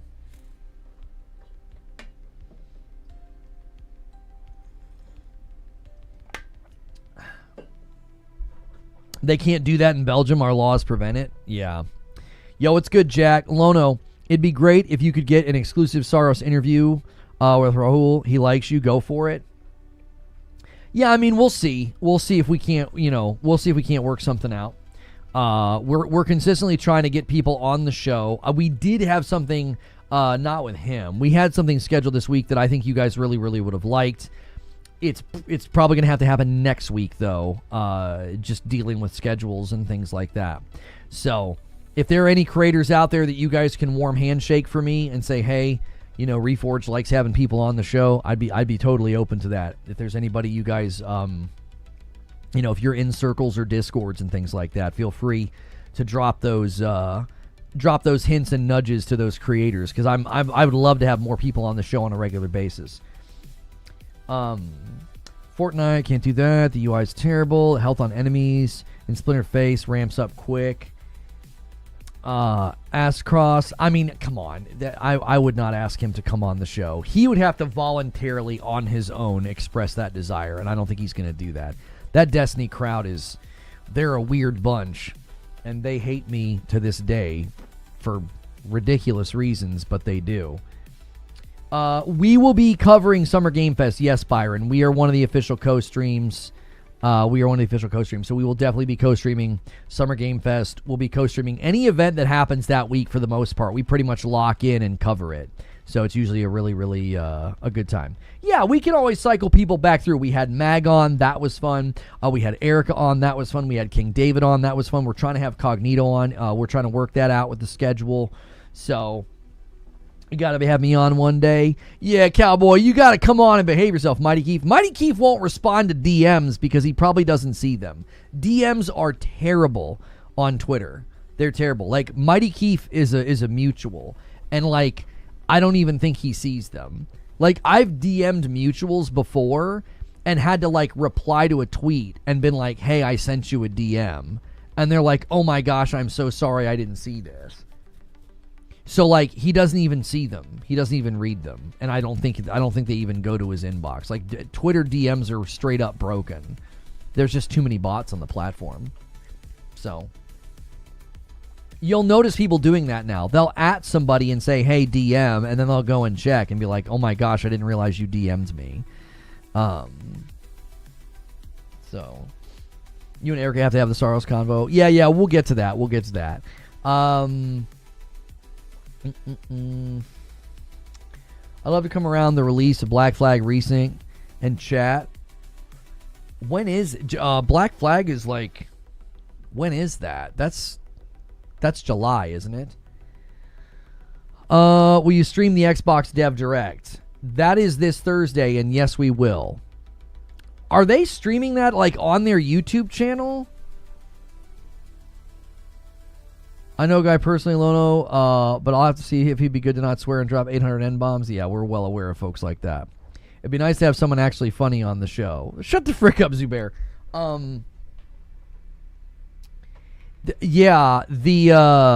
As far as the Dev Direct, are they streaming that this week? Because it's for developers. It's not a Dev Direct. It's a Dev Update. Isn't that what they're calling it? A Dev Direct is when they go and talk to the Xbox developers.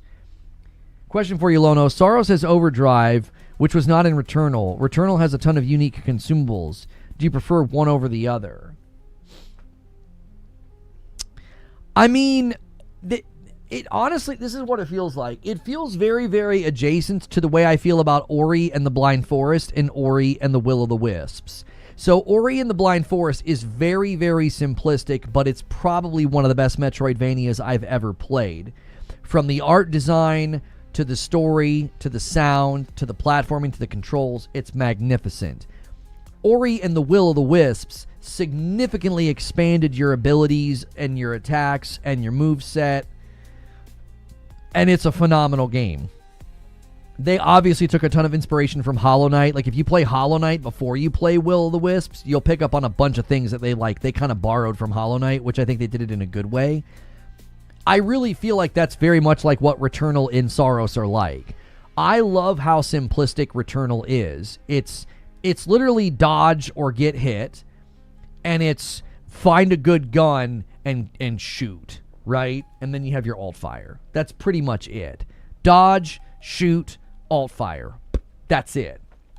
Saros feels like you just learned how to juggle, so now we're going to throw in a unicycle, and also one of the things you're juggling is on fire. There's just so many more things to manage in a fight in Saros. I actually think I have a theory as to why they made the game flow in Saros a little bit shorter and more consumable. Like, you can run a biome in 20 or 30 minutes. It's a little bit more mentally taxing because there's just so much going on.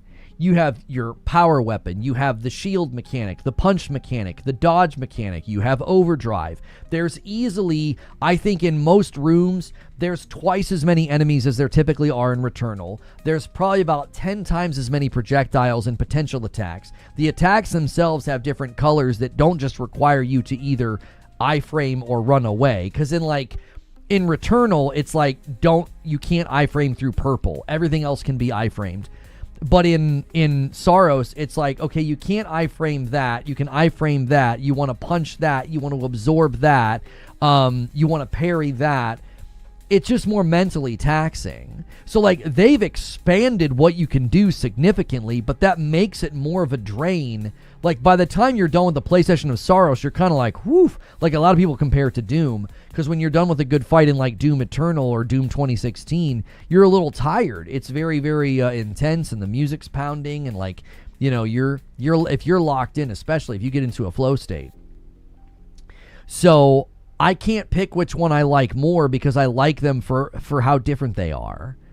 They're streaming apparently. I got this from the site. Join us for our first episode on Thursday, May 7th, premiering on our YouTube channel. Okay, so they are streaming the Xbox event. I was hoping that they were. We'll be watching that. I mean, I'm very interested in what they're going to talk about and how they're going to talk about it because I just think they're in a really not great spot with hardware. That recent earnings report is got to have them a little skittish about just how much they want to invest in hardware going forward. They've really lost the public. So I think a lot of people have either moved to PC or PlayStation. And that I think is totally fair given everything that's happened. It's totally fair. Rojo Coley called it Doom Returnal. Yeah, I think I think that fits. Manage expectations. You don't need this to be a 2020 Sony GDC event. I'm not sure what you're talking about. Are you talking like I should manage expectations? You're saying that that's what they're going to do. They need to manage expectations. Like, what are you? I'm not sure what you're saying, Rope. Guys, let's get 200 likes on the YouTube video. You guys are crushing it. We are a 10 bomb away from the first milestone of the week. Anybody can hit it and get it. Whoever hits it gets it. I owe you guys a member. I owed a lot of members last week. You guys went so crazy. And if you guys missed Saturday night with Madam, it was hysterical. We had a really fun time reacting to gaming news. It was probably one of the funniest episodes we've ever done. And then she played Saros, and that was an also very, very fun trip. So it's time to vote on your favorite game from April. The player choice polls are now open, says PlayStation. So they've got player's choice. What's April's best game? You know where I'm scrolling. I mean, I'm not even trying to hold back. I'm voting for Saros, boys. You know? I'm voting for Saros. Thank you. Your vote has already been counted. Okay. I was making sure it's saved. Everyone manage expectations. So, I mean, so what you're saying, Rope, is it's not. Cerny did a 2020 GDC talk about the PS5 and everyone freaked out because nothing was announced because it was about dev info on the console and not a consumer show, and everyone freaked out, nothing was announced. Yeah, I don't expect this to be like an announcement either. It seems like it's primarily targeting developers. That seems kind of the goal, is like, we're going to talk to developers. That's kind of what GDC is meant to be about anyway. Like, I remember people getting pretty upset about the way that demo went for, what was that? That was The Witcher. And everybody was very, very upset about it. And it's like, well, it wasn't really meant for the public. It was meant for, development studios. We know you voted for Marathon. Hey, Marathon didn't come out, in April, so I couldn't vote for it, right? It didn't come out in April, did it? It's 6 weeks in. It came out in March. I somehow missed the memo that Forza Horizon 6 will be coming to the PlayStation 5. It won't be coming till later this year. I think that was really early on, Dirge. It was known, but like it wasn't super prominent, but it was known pretty early on that they were going to be staggering its release. So So, yeah. It was a fairly known thing. Like, I don't think we really talked about it all that much. So to me, it's like the Indiana Jones interview with Matt Booty. It's like the Indiana Jones interview with Matt Booty. I feel like what they're doing is, and maybe this is how I've theorized this is how Xbox brings back the terminology exclusives. I feel like what they're going to do is they're going to leverage anytime something has a production timeline that hits Xbox first. I feel like they're going to leverage the word exclusive. I would just be very leery of looking much deeper at it than that.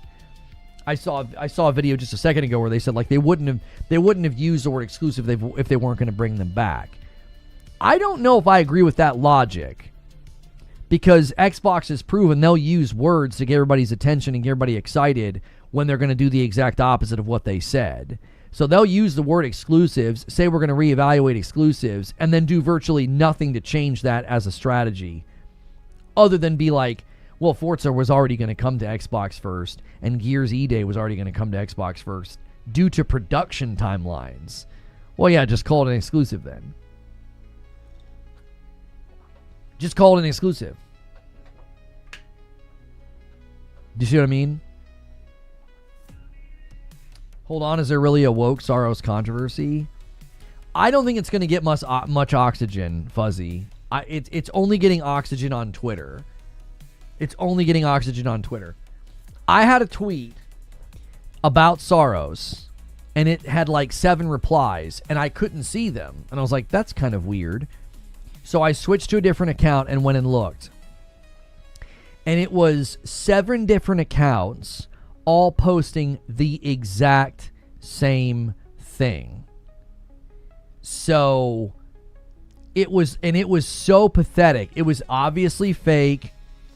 Yeah, it was obviously fake. That's not even in the game. Right?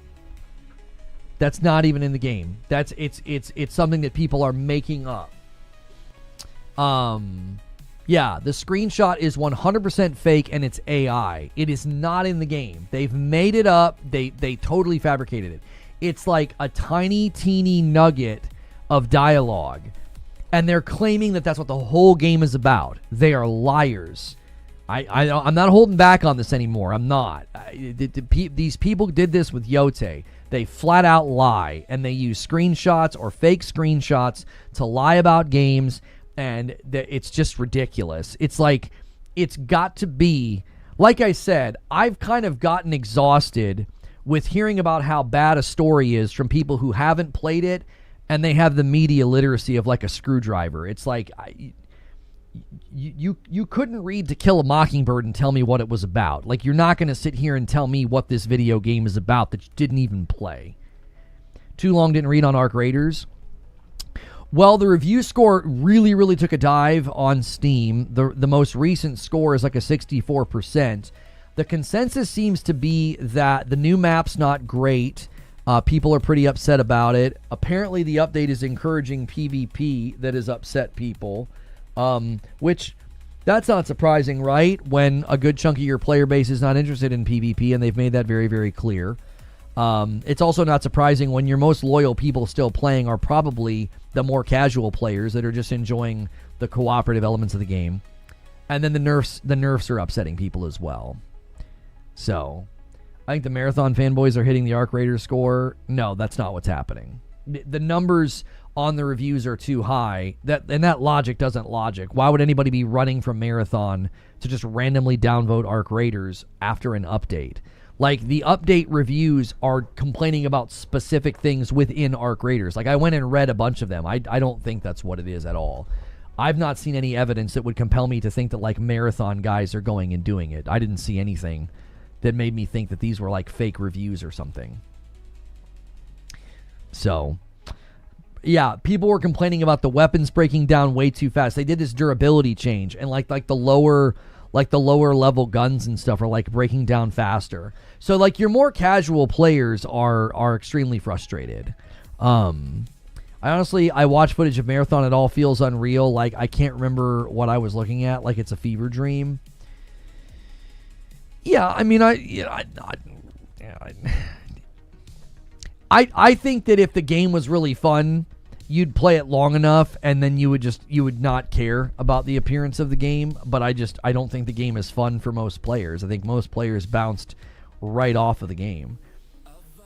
Most of the people who tried the server slam bounced off, and I told people, I said, that's pretty worrying that when the game was free, so many people bounced off, and then so many people just completely ignored the game too. It was like when the weekend hit, it wasn't even like, it wasn't like a bunch of people decided, let me go try that out. Like they could not get anybody's attention. Like the game was free. There aren't enough Marathon players left to review bomb anything. Yeah, I don't think there's enough people to do that. Server Slam was the reason I didn't buy it. Well, the interesting thing about the Server Slam was, and I remember telling people this at the time, I was like, it was free. And you're Bungie. And you couldn't get people to try your game out on the weekend. It was clearly like a declining pool of people that were paying attention to the game at that point. And I was like, that's very worrying. And people were like, well, people stopped playing because their progress wouldn't carry over. And I'm like, okay, I'll grant your point. Why are they not being replaced by new players? It's the dadgum weekend and you're Bungie. Well, we were told, it's Resident Evil 9 release, so that's why. A big game release, that's why. Okay. A week goes by, or however long it was, and then the Marathon release happens, and it goes exactly as I expected. Weaker than the Server Slam, and a steady decline ever since. So, none of this is shocking to me at all. What would have been shocking and what would have been surprising to me is if the game would have been like a roaring success and had a very stable and reliable player base. I thought it was going to be commercially successful on Bungie's name alone. I don't even know if that's true. I made a lot of predictions about Marathon. That's probably the one prediction I made that isn't going to come true. I don't think it's been commercially successful. I just don't think so. I hit a new high score in Sisyphus last night. Hollow Seeker with a level 2 portal turrets, portal beam, and phasing rounds is just ridiculous. So addicting. How far did you get? Let's see here. A level 38 open media link. You got to phase 5, room 20. I can't remember what my best run is. I made it to phase 5. I think my best is like phase 5, room 10 or 15 or something. I don't think I fought the boss 6 times. Happy 4th. That's right. It's May the 4th, guys. It's Star Wars Day. Thank you for 200 likes on the YouTube video. You guys are the absolute best. Thanks for hanging out. We're talking gaming news. If you got questions, things that you've seen out there in gaming news, feel free to ask me about them. I saw an interesting video that Let's Plays are on a decline as far as content goes. As far as like people's interests and, people wanting to watch them. Like Let's Plays are actually going down, and live is up and reactions are up, so maybe we need to do more live reactions. Did you guys see that there were people review bombing Saros on Metacritic? Did you see that I got mentioned? Let me see if I can find it. They were copying and pasting the same reviews because they're just such pathetic individuals. Imagine going to Metacritic and review bombing. Like, imagine doing that with your time. Let me see here. Yeah, here it is. Here it is.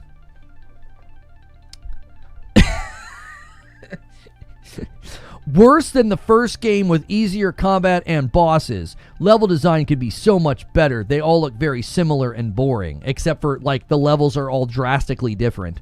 I do not find any reason to want to keep playing. The dialogue and voice work is terrible. Do not recommend. And do not listen to Reforge.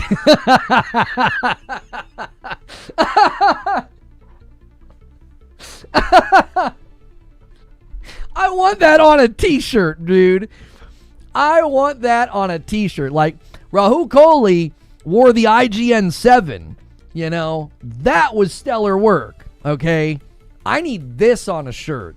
0. Do not listen to Reforge. Can you imagine imagine Imagine the life you've lived. That's what you're doing. Like, imagine the life you've lived. And that's what you're doing with your time. It's a Saturday afternoon. You know, your neighbors are mowing the lawn and kids are outside playing and laughing. And you're inside typing that. And do not listen to Reforge. Oh, that's real? Yeah, homie screenshotted it. He screenshotted it on Metacritic. They were review bombing on Metacritic, and I was literally getting mentioned in some of them. Read his other reviews. No, I'm good. That's enough buffoonery for 1 minute. I can't imagine having so little going on in my life that I would do that. Yeah, unbelievable. My last, please. All right, hang on, Jamal. Jamal says, Lono, what do you plan to do in Saros now that you've beat it? I remember you saying you have so much left to do. All right, so there's things that I would like to do with Saros. Okay. There's things I would like to do with Saros. Look at Yote. What did he say? Definitely inferior to the previous title, and it also currently has several bugs. Absolutely unplayable slop. If I wanted to experience an epic revenge tale through Japan, I'd play the phenomenal Ghost of Tsushima. Not this cringe-inducing garbage. But that Tsushima's not about revenge. What the frick? Anyway. That's got to be flattering. I mean, I'll take it. We shouldn't just say it's Star Wars Day. We should say that it's pre-Disney Star Wars Day plus Rogue One. Outside of that, nothing exists. That's right. There's nothing in between. Bold assumption that they have wife and children. I didn't say his wife and children. No. I don't think you understand. I was saying, like, you're inside your house and you can hear outside. You can hear, like, people mowing their lawns. You can hear children playing. And you're like, this is what I'm going to do with my life and time. I'm going to, bold assumption they have a lawn to cut. I'm not talking about their lawn. You mother effers. Do you not understand? Do you guys not understand the picture I was trying to paint? Like, the guy's inside basement dwelling, and there's like a whole world of activity going on outside. And you're like, it's bold of you to assume he has a wife, children, and a lawn. I wasn't talking about his lawn. Jiminy Christmas. Oh my gosh. You guys getting down in the muck and the mire of it. You're like, it's bold of you to assume that he has electricity and internet. Oh my golly. It's bold of you to assume he can hear outside in a basement with cement foundation around him.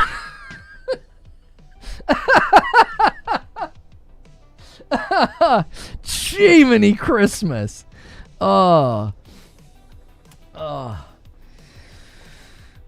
assumption. Do not listen to Reforge. Do not listen to Reforge. Oh, I just like how he threw that in there. And do not listen to Reforge. Oh, golly goodness.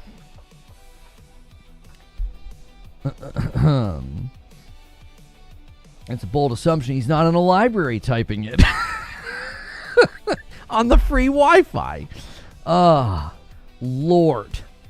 That is a good one, boys. What do we got here? Okay. Maybe you banned him. Do you know that all of the people that hate me and have like Lono derangement syndrome, and I'm like, they constantly make, you know what they all have in common? They were all banned from this community. Like a bunch of jilted lovers. They can't get over it. I guess we're that great that if you can't be a part of this, well, then you're going to make it your mission to hate it. Me, whatever. Bold move, Cotton. People are like, what? Is Reforge an NPC in the game? Yeah, don't listen to Reforge. Oh, my goodness. How did Lono get assigned to be the king of the Sony fanboys? What happened? I've stopped trying to figure it out, George, because, Kevin, I don't care. You know? Good morning, Feed. How are you?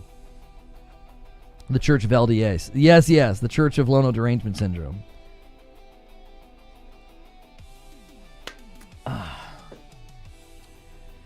Jack says, ban me, Lono. Send me undercover, and I'll come back with stories. Jack will be like, he banned me after, look at this badge I had. I had a green badge. Oh, my gosh. Whew. I keep hearing that Sony fanboys are terrible, and I never see stuff like this from them.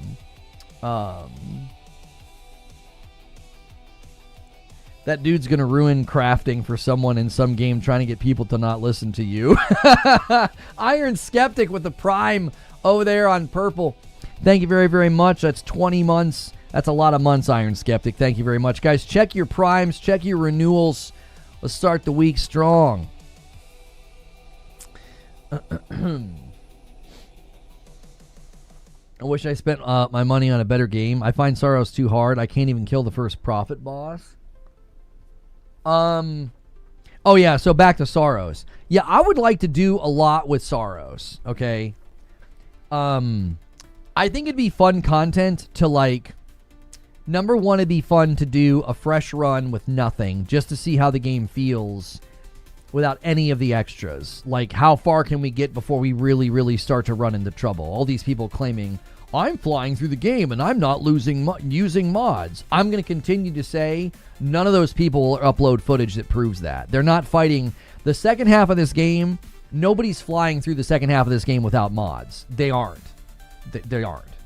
There's no footage of anybody doing that because they haven't done it.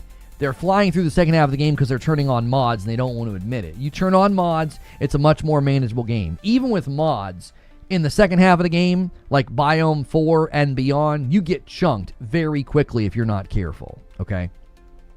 So I think that could be fun, like just a total fresh save run. Like, what's it like when you have 0 skill level, which actually we might not have to do that. We might just have to, like, go in. I think you can turn it off with the mods. But I think you still have to balance it, which would then be turning on good mods. I also think it would be fun to just do an entire run, no mods, just start at Biome 1 and just see how far we could get. That could be fun content on a regular basis. The dilemma that we always face is that really eats into production time. Like, I can't prepare for the next day. I can't make uploads. I can't write a script. Last week, I got very little accomplished because I was just playing Saros every day. And I know some of you were like, oh, this is great. But the dilemma that we have is, like, I only have so many hours in a day, and, like, I can't rob Peter to pay Paul. I can't start hurting the live show and my research and my news coverage just to play Saros. So I'm not really sure what we'll do. Maybe there's a day of the week we can dedicate to it. Maybe there's a day or two in the week we could dedicate to stuff like that. Because there are days where I don't have to do a lot of prep. We're like, oh, well, tomorrow we can do this. Like, maybe today I should have probably planned better and had, like, a thumbnail and description drawn up and an idea. Because I don't think we're going to have to prep for much tomorrow. I think tomorrow we're just going to hang out hoping for a GTA 6 trailer. And if it doesn't happen, it doesn't happen. But I think tomorrow it makes sense to do that. Because I'm pretty confident something happens tomorrow, I think, with that game. And then Thursday is the Xbox thing. And those are days where we don't have to do tons of prep because we do a waiting room and then we watch the event. And we get to meet tons of people and hang out and have a good time. So Friday could be a good day. Yeah, Friday's a good day for it. The only problem with Friday is we're coming back from a cold start. Like, we go from our show to Ginger show to back, and that can hurt some of the momentum. So it might make more sense for that Friday afternoon. I might start using that for content. Like, I started telling you guys I couldn't really do green rooms on Fridays.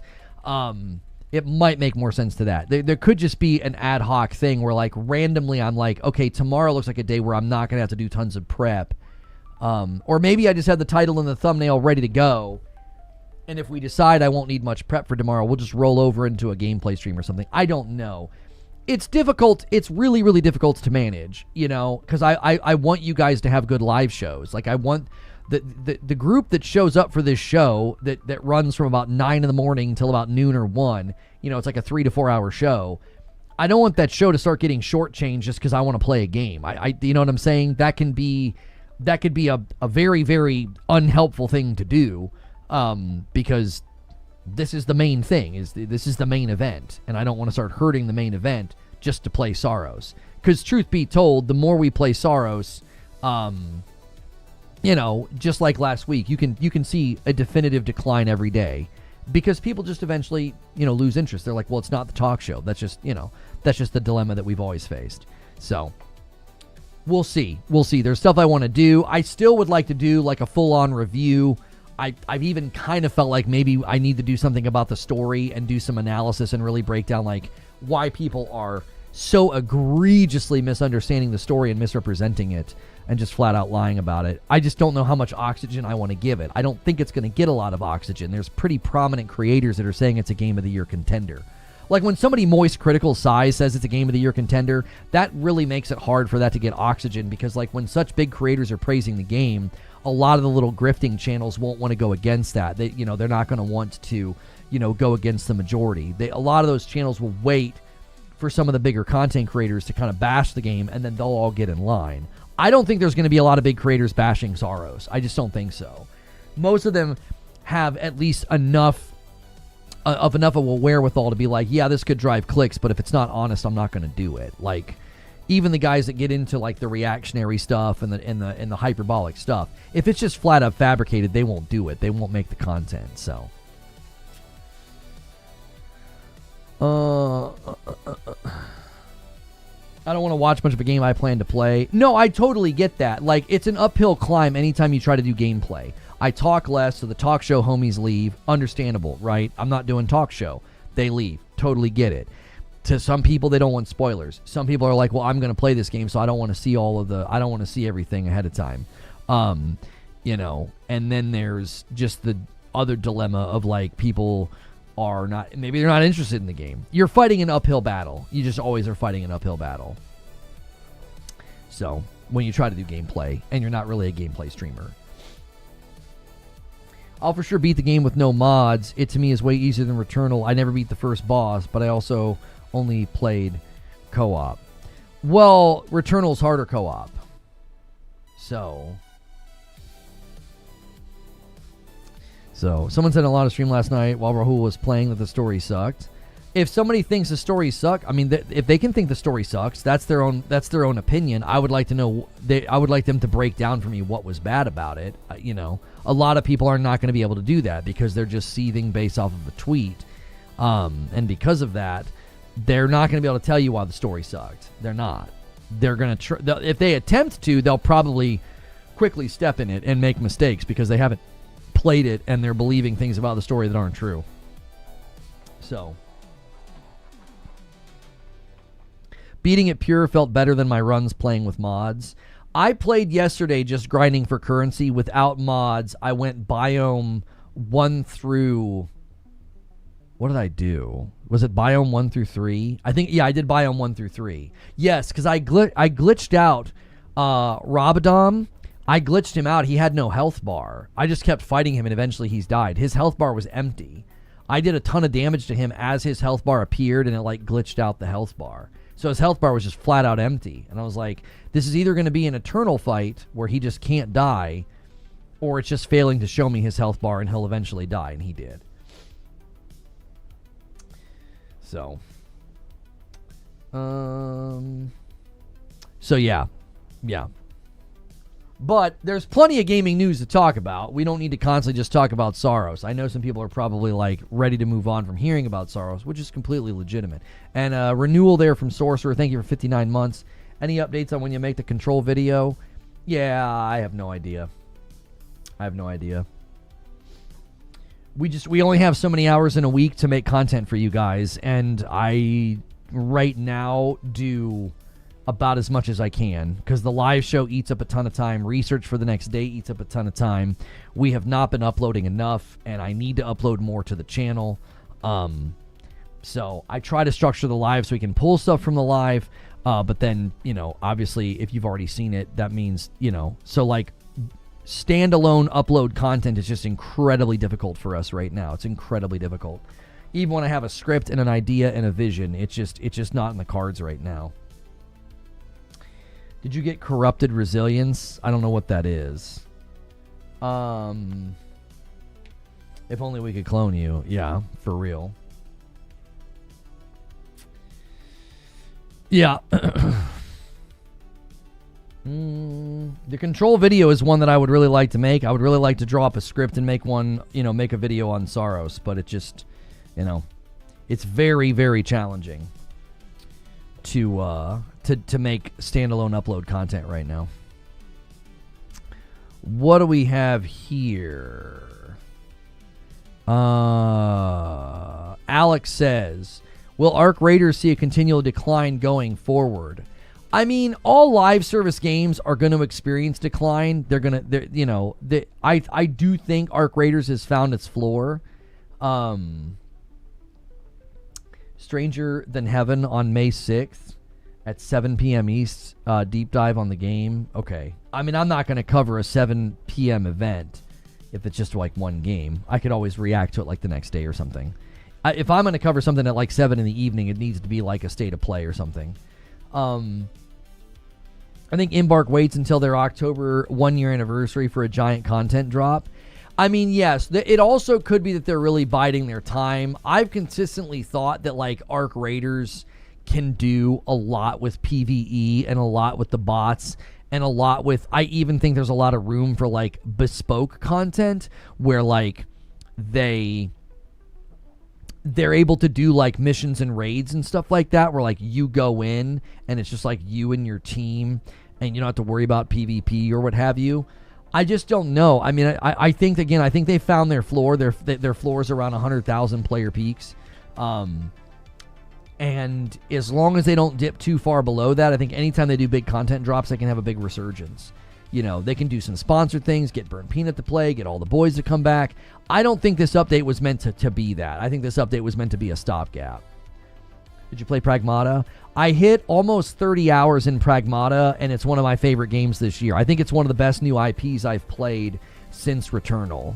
I think Returnal and Expedition 33 are probably two of the best new IPs I've played this gen.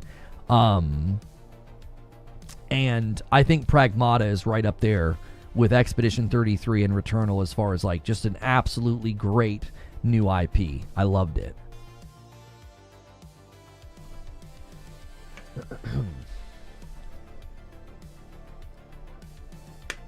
Sorry, volatile resilience. It can happen when you pick up corrupted artifact mods. It changes resilience to arrogance and it makes it so you can't see enemy health.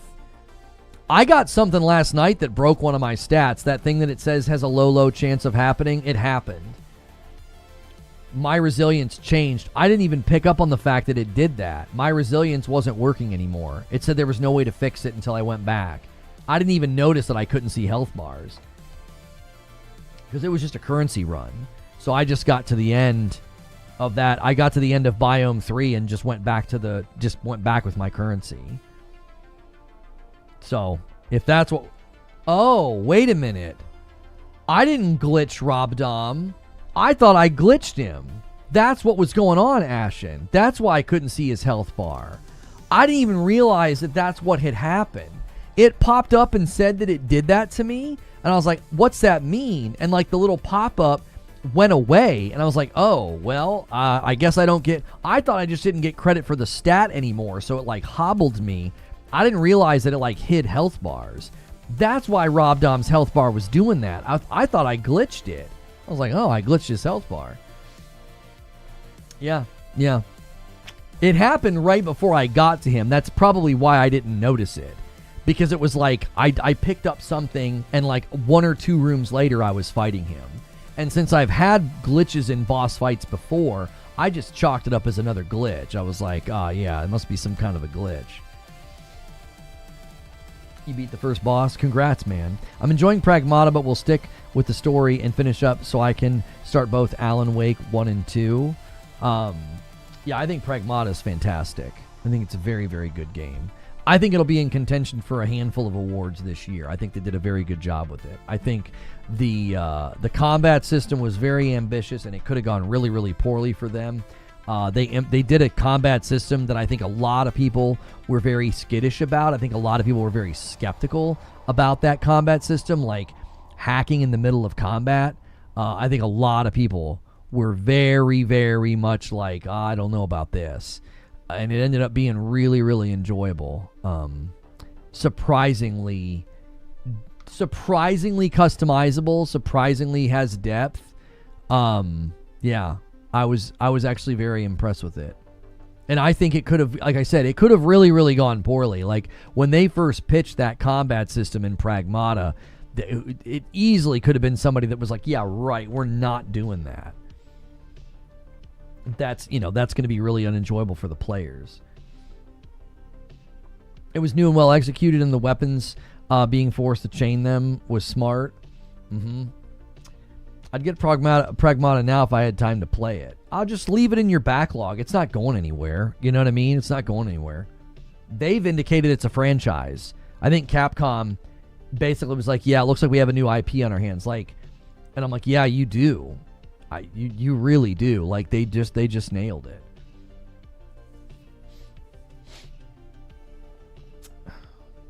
Who's more deserving of Game of the Year out of the two, Pragmata or Saros? Saros. Yeah. I don't think Saros will win Game of the Year, but I think of the two, I think Saros is it's just ridiculous. Pragmata is a very, very they're practically tied, honestly. I honestly would say they're practically tied. They're both very, very good. Had my rifle stats completely filled last night on a Saros run, was just destroying stuff. Nice. I just got the rifle. Is the rifle or the pistol better for late game? It depends on which rifle that you found. Rifle with smart rounds is amazing because it's kind of like thoughtless. Rifle with heavy rounds, if you can hit your shots, that alt fire is absolutely deadly. There's a version of the pistol that's terrible. There's a version of the pistol that's absolutely terrible. So, Khalid said, can I get a too long didn't read on the marathon situation? So the Bungie creative director and director did an interview with, I believe it was Games Radar, where they indicated they have story planned for like a few years out, is something that she indicated. And I don't know how the game's going to last a few months, is kind of where I came from. I was like, personally, my diagnosis of what's going on with Marathon and Bungie is they're like the Stepford Wives. I feel like they're just putting on a smiling face and it's all hollow behind it. I think that they know something significant's coming in June. I think they're just keeping up appearances right now. I think it's all fake.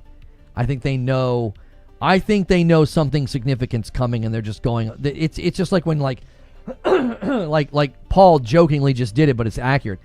This was something that was trumpeted by the 5 Concord fans that were out there. They were like, well, they've got tons of stuff coming. You just wait and see. I mean, Concord had a roadmap. Concord had planned content, right? And so, Bungie having story or plans or whatever, again, I think it's all very Stepford Wives. It's like, it's just all very Stepford Wives. I think they're just smiling and keeping up appearances, and then something significant's going to happen in June. You're in phone mode? What's going on? I don't know what you're talking about. What do you mean I'm in phone mode? Cool thing about 007 is I think devs are setting up like a Hitman where they add new content for years to come. Said hi? Why? I don't understand what you're saying. I'm sure Highguard had a roadmap too. You generally think they shut Marathon down? I don't see how they can justify spending any more money on it, Higgs. I don't see how you can spend any more money on it. They're bleeding players. Like, they have not retained a player base. They have not retained a player base.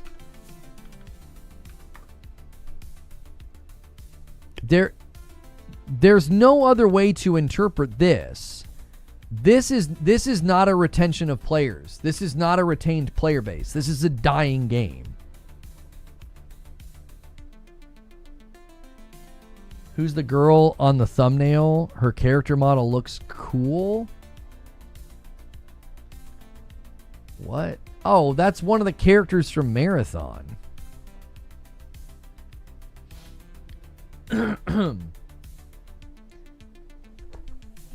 This is a game that hasn't even been out for a full season and it's already dying. Oh, are they seeing me in the YouTube Shorts feed? Yeah, I stream in the Shorts feed now just to meet new people. They want me testing that, and so we're testing it. I don't do it when I play gameplay or I have a guest on. But if it's just me, I run in the Shorts feed. Ouch, that graph is terrible. Yeah, and here's the thing. I know there are people that look at it every day and they've been toxic about it and they've been nasty about it. I've not done that once, okay? I've not done that once. I feel like anytime I've talked about it, I've been very fair. And to me, I don't know how anybody can look at that and not see exactly what the rest of us see, which is the game is cooked. The game is cooked. Thank you, Chrono, for rating us over there on Twitch. What's the Sony payout incoming thing? Asks the Game Effect. Let me just put your question up on the board. If you guys are a member of the channel, you can use that question command. What's the Sony payout incoming? YouTube incoming as well. Thank you so much, Chrono. So the Sony payout thing it was an amortized payment. I think that's how you pronounce it. Amortized, which means they didn't pay for the acquisition of Bungie all at once. And so the final payment is supposed to be coming like this year. And a lot of people were worried that they were going to basically have a exodus of leadership when that final payment shows up, which is what everybody thinks June is. So if my current theory is basically Sony went in and had a very frank conversation with the leadership and was like, just level with us. If you guys are walking in June, let's just have an honest conversation about how we can set this studio up for success. Okay? Who's leaving? Let us know. No hard feelings, right? Get the bag and get out. I feel like there's been a frank conversation that has taken place. And I think that is going to result in something that takes place after that happens. What that is, I don't know. I don't know if Sony steps in and says, hey, we're going to put Bungie through significant restructuring and we're going to shrink them way down and we're going to turn them into a support studio. We're going to spin them off into multiple studios like they did with the LFG team and Project Gummy Bear. I don't know if they're going to do that. They could shutter the whole studio. I think that's probably the least likely thing they would do. I don't think that they would do that. I think the studio is too large and worth too much money, and they have way too much institutional knowledge and tools and data and all of that.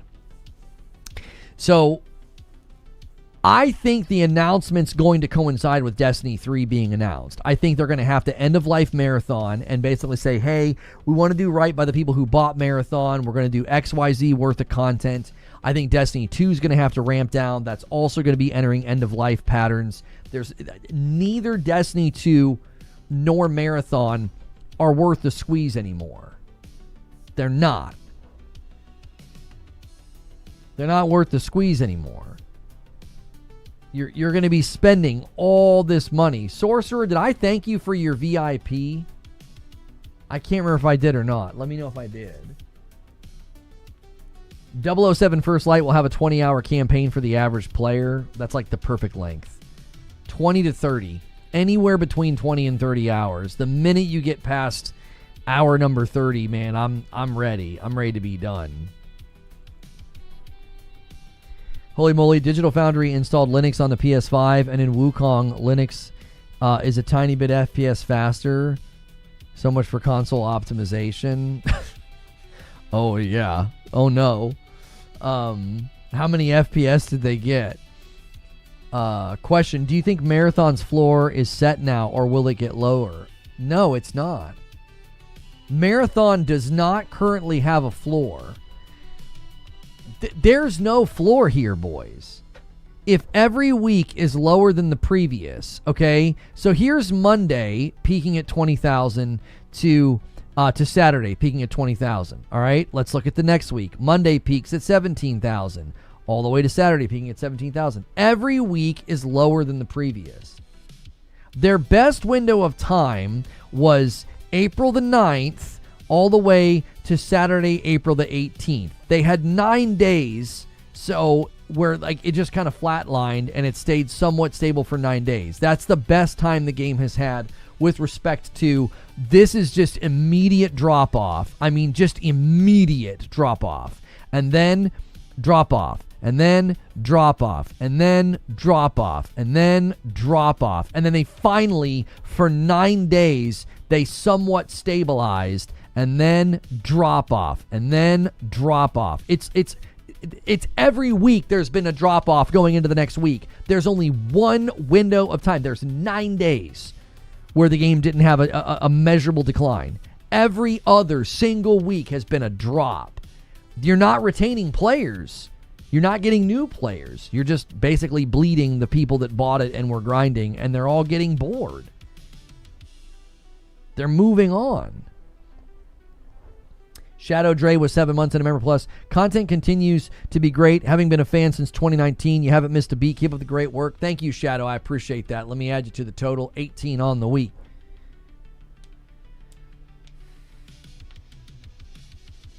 And I know we've got it on good authority that there are more people working on Marathon than Destiny. That's honestly the worst thing you could frickin' hear. That's even worse.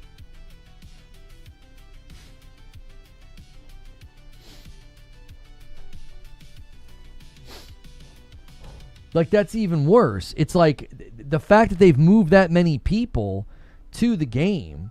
It's like that's an even faster death sentence, because now it's like, well, we moved all these people to the game, and it isn't making a bit of difference.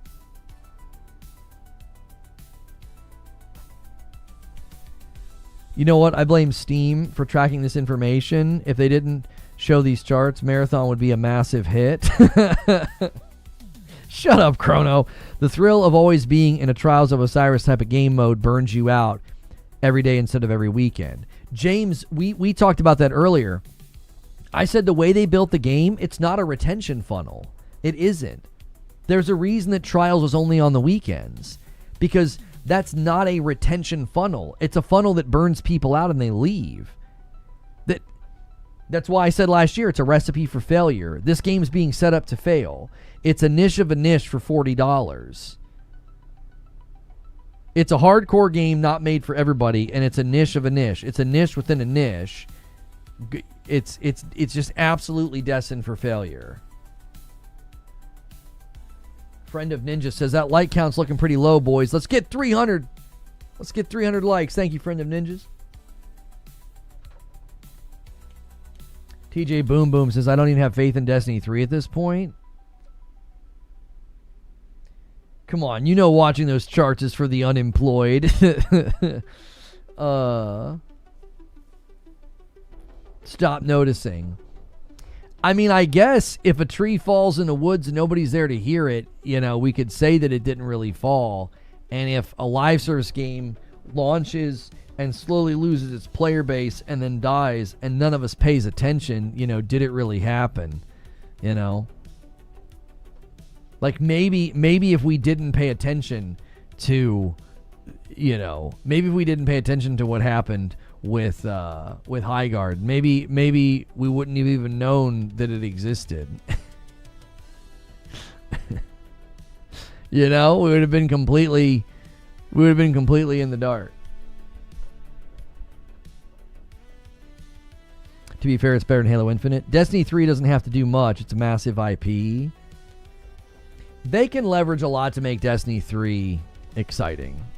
You go silent for a handful of years, that helps, you know. Bungie's burned a lot of good faith, so Destiny 3 is questionable. That's the key. They have to go away and be quiet for a long time. If Bungie goes away and says nothing for multiple years, and all of a sudden they come out in 2029 and they announce Destiny 3, I think by then people would be like, okay, I'm in. I want to see what they're doing. I want to see how this goes. Keep in mind, Destiny 2 is in the worst shape it's ever been. It only had about 1 million unique logins last month. Negative attention is better than no attention. Not anymore. I don't think that's true, Tommy. I think eventually negative attention works against you, because negative attention eventually drives people away that were paying attention. Does that make sense? Like if you're Bungie and you've had this negative attention, this negative press, you know, they've got a community manager in a position that I think it was once again proving that that's not a position that they're cut out for, you know.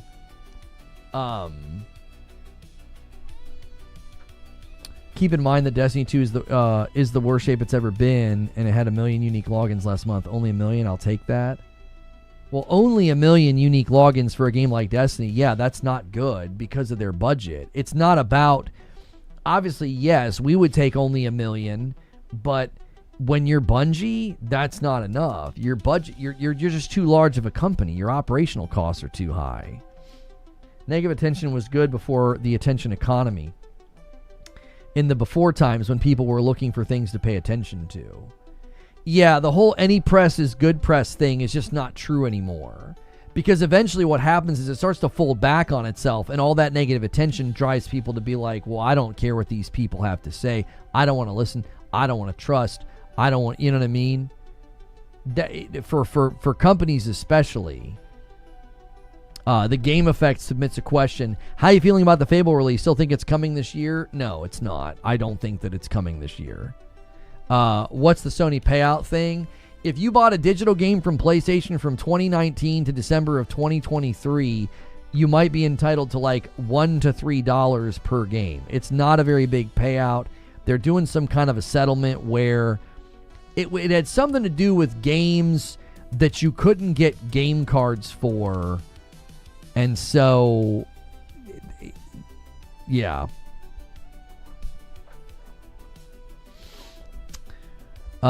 Initial commercial performance of Saros has aligned with internal forecasts, delivering a 4 times uplift versus Returnal's worldwide launch week 1 baseline. Indicators point to stronger than anticipated market penetration, particularly across non-traditional and emerging territories. Yeah, I think Saros has done very, very well. Marathon isn't even that hardcore if you don't go into cryo. I think it's all a matter of perception, though, Crispy Bogod. So, like, right now, if you're regularly going to the gym and working out, and I am not, and I come in and try to do your workout regimen, I'm going to be like, man, this is pretty hardcore. And you'll be like, no, it's not. But it would be to me, because the perception would be, yeah, I don't really do this, right? I think that's the case with Marathon. If it's not really your vibe, if it's not really your thing, it's going to feel super hardcore when you go try to play it. You're going to be like, what the frick is going on? I just die all the time. If you check the average player's weekend bump was way lower this weekend than any other weekends for Marathon, like a third of what it should be. Well, it's just declined every week. It only had an 8-day stretch where it didn't decline. There was 8 days where it kind of flatlined. All other weeks it just goes down. I was coming up with a gym analogy too. Squats are not too hardcore unless you're Lono. Yeah, exactly. And sit-ups aren't too hardcore unless you're Zuby, you know? I mean, obviously you could put a cheeseburger in the air and he might, but I mean, the point stands. You get what we're saying. You know what I'm saying? It's all a matter of perception. It's all a matter of perception. So, yeah. What is this sit-up? Yeah, there it is.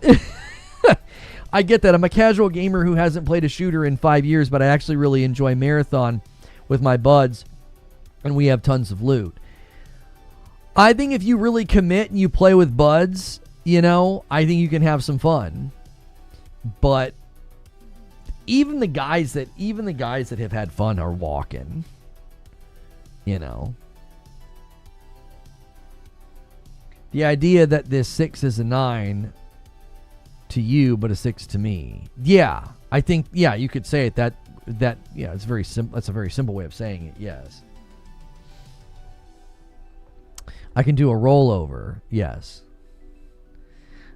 Still better than Marathon. I think Destiny 1 pulls more players currently. Yeah, I mean, I saw Astrocross's video on the topic, and he basically said that the thing they should do while we kind of wait on Destiny 3 is he thinks they should do like a Destiny 1 Classic. You know. I don't know if he's wrong. I mean, I just wonder if the bandwidth would be worth it. The question would be like, how many people could you assign to it? How quickly could it be made? May the 4th be with you. Thank you, Craig. I appreciate it. If you guys are enjoying the coverage and the talk show and the vibes, make sure and hit the like button if you're watching on YouTube. That is extremely helpful to me. Just hit that little thumbs up button. It helps me out. If you haven't hit subscribe yet, do so.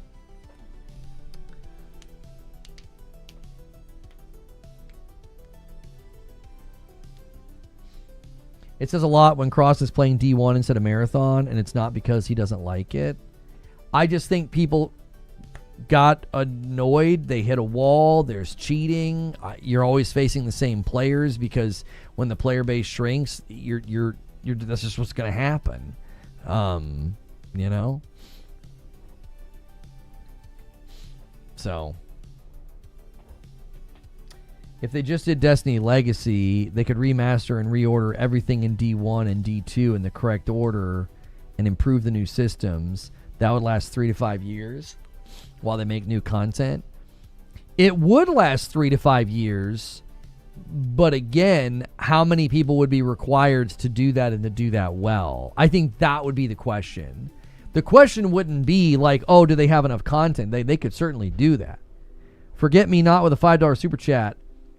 I thought there would be no drama with Pragmata and Saros, but then I went on Twitter and saw people lying about the story. Yeah, Here's the thing. For gaming discussions and for like gaming dialogue, Twitter has quite literally become it's become just, it's like a dream world of delusion where you can just go and create any reality you want. You can create any reason to hate something that you want. You can create any reason to hate a person. It's just a land of delusion. Like, think about what has happened with like Yote, with Pragmata, with Saros. Think about like cancel culture, like how it gets footing, like how, you know, people can have their lives ruined, like what happened with Pro Jared, false accusations like what happened with me. It would get nowhere without Twitter. It would never work on YouTube because on YouTube, you'd have to make like a cogent argument. You'd have to like walk through evidence. You'd have to be logical. A lot of the videos that push this stuff on YouTube, you know what they do? They use Twitter. Like, I literally watched a video this morning about the Pragmata situation, and it was just a YouTuber reacting to a bunch of insanity on Twitter. And it's like, so it only exists there. The only reason it comes over onto YouTube land is because it generates clicks. If it came over here and didn't generate clicks, nobody would cover it. They just source Twitter. It's like, that could be any person, any insane, like, bonkers nutcase on Twitter just talking randomly. You only need about 10 crazy people to make a video. That's it. You just need 10 crazy people to type something crazy, and then you can do this whole, oh, the left hates Pragmata. And it's like, what? The left, the mythical they hate Pragmata. They hate Stellar Blade. All you need to do is go to Twitter and source a bunch of lunatics and then make your video. That's all you got to do. I was talking to my friends last night about this, and it's been exceptionally frustrating as a content creator because you get labeled as something that you're not, and when you refuse to be that extreme thing, You actually don't have strength in the algo. You don't. I could have heavily leaned into like anti-woke, hyper-conservative, right-wing stuff. I could have done that in the gaming space, and I could have been very successful doing that. But I'm not going to, because it would be fake. 10 bomb from Hidden Siryu. There it is, the first milestone of the week. I could have easily done that. I have the appearance for it. I have the educational background for it. I have the upbringing for it. I'm from enough of that side of the political aisle. I could easily do that. And I could be sitting on 150,000 sub channel, and I could be raking in the views. But it's like, I don't want to be that extreme nonsense content funnel. I'm not going to do it. It would be so disingenuous. I would even make it through one video. I would feel gross. I would just feel gross. I was like, I don't want to make that kind of content. It's not me. That's not my genuine take. You get labeled as that regardless of what you do. So, because I don't go full bore anti-woke, those guys don't like me. But because I do sometimes agree with some of those criticisms of games, like modern daying up a game, stuff they did in like Dragon Age Veilguard and stuff like that, I get labeled as like, oh, I've been called alt-right, I've been called that W-take. Thank you, Wired Rope, for the 5-bomb. So I'm stuck in a valley. The algo doesn't know what to do with you when you do this. It's like, well, you're not a this or a that. Do you see? Like, everything's geared towards extreme. So you go grab a bunch of tweets and be like, the left hates Pragmata. They hate Pragmata, whoever the frick they are. And you can make a ton of money doing that. And it's nonsense. It's content that does nothing. All it does is make a bunch of people angry and a bunch of people yell in the comments at a group that doesn't exist. 10 tweets is all you need. You can take 10 tweets and you can create an entire mirage. You can create an entire mirage that there's all these people that hate Pragmata. No, there's not. No, there's not. There isn't. And then you have all these tweets now and all these grifters just lying about what happens in Saros. And it's like, and if I go to war with that, you know what's going to happen? You know what's going to happen? I'm going to get labeled. I'm going to be labeled something that I'm not. If I just take like the basic logical and factual defense of the game and be like, yeah, none of that's true. That's not what this story is about. There's just not a lot of space in these spaces for the sensible middle. It just isn't here.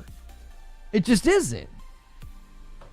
Because the platform doesn't know what to do with it. It's like, well, you're not yelling about something in a direction, so we don't know what to do with your content. We don't know who to put you in front of. Being called far-right for having Christian beliefs is the way of the world now. Well, yeah, if I came out with any of just my base-level beliefs about reality, I'd be labeled something. I don't do Twitter. What are they saying about Saros? They're saying that the entire game is about a guy who gets quote-unquote cucked, and his wife leaves him for a woman. And it's like, that's not what the story's about. And the damning reality is, the story is literally about a guy who has zero self-awareness and is so toxic that it destroys everything around him. And it's like, it's literally a mirror that I think a lot of these guys don't want to stare in. That's why I said on Friday night, I really think their rage about the game is part of the canvas of what the dadgum story is about. The story's literally about a guy who is so self-destructive, so toxic, and so terrible, it destroys everything around him. But you know what's great? Is it doesn't end on that. It doesn't end on that. They've lied about the ending. They've lied about the ending. The ending is not a damning indictment of him. It isn't. That's the thing they're missing. Because they're believing some stupid tweet with AI, with an AI image that doesn't even happen in the game.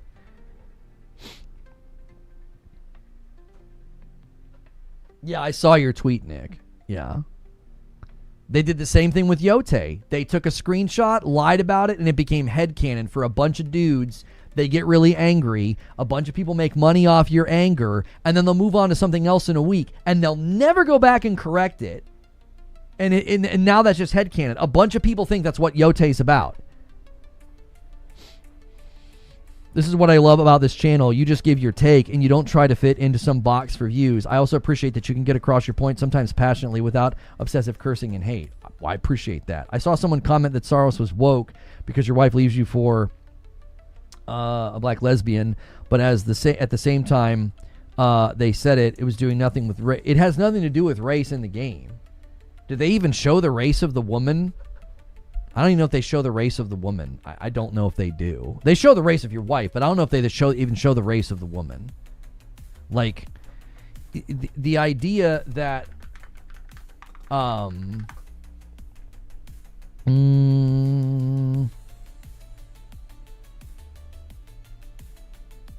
don't know if they show her. Is it because it's not the one character that they think it is? That was the other thing that people were messing up. Everybody thought it was the one character, and it's not. I don't think it's her. It's a character that I don't know if they ever even show her. Do they show her ever, Dirge? Her name's Kira, isn't it? I don't feel like they ever show her. Because the one, what's the one girl's name that's in you're looking for her guy the whole time. Kana or something like that. I don't have all their names memorized. They show her as a boss, not as a human. That's what I mean. The one girl that they think it is, that's not even her name. Kayla. Yeah, I'm like, wait, Kayla's not it's a different character. Is the part where the wife leaves for another woman is true? That's not what she leaves for. Again, they don't understand the story. That's not what the story is about. It is not what the story is about. That is literally a very, very small sentence that gets uttered once. It's not the focal point. It is not the focal point. It's like a single sentence that gets uttered like in passing, but they're not focusing on that like at all. It's ridiculous. It's not the focal point of the story. The focal point of the story is Arjun and how he's the I can't. I'm going to spoil it. It's like if you read the Yellow King, that's why I say like these guys have the media literacy of a spork. If you read the Yellow King, the story, it has so much more to it than what they're making it into. Number one, they're lying. That's not what they claim in the story at all. They're like, that's what happened, and yeah, it's just he's embarrassed and shamed at the end. I'm like, nope, that's a lie. That's not how it ends. It's a completely fabricated thing.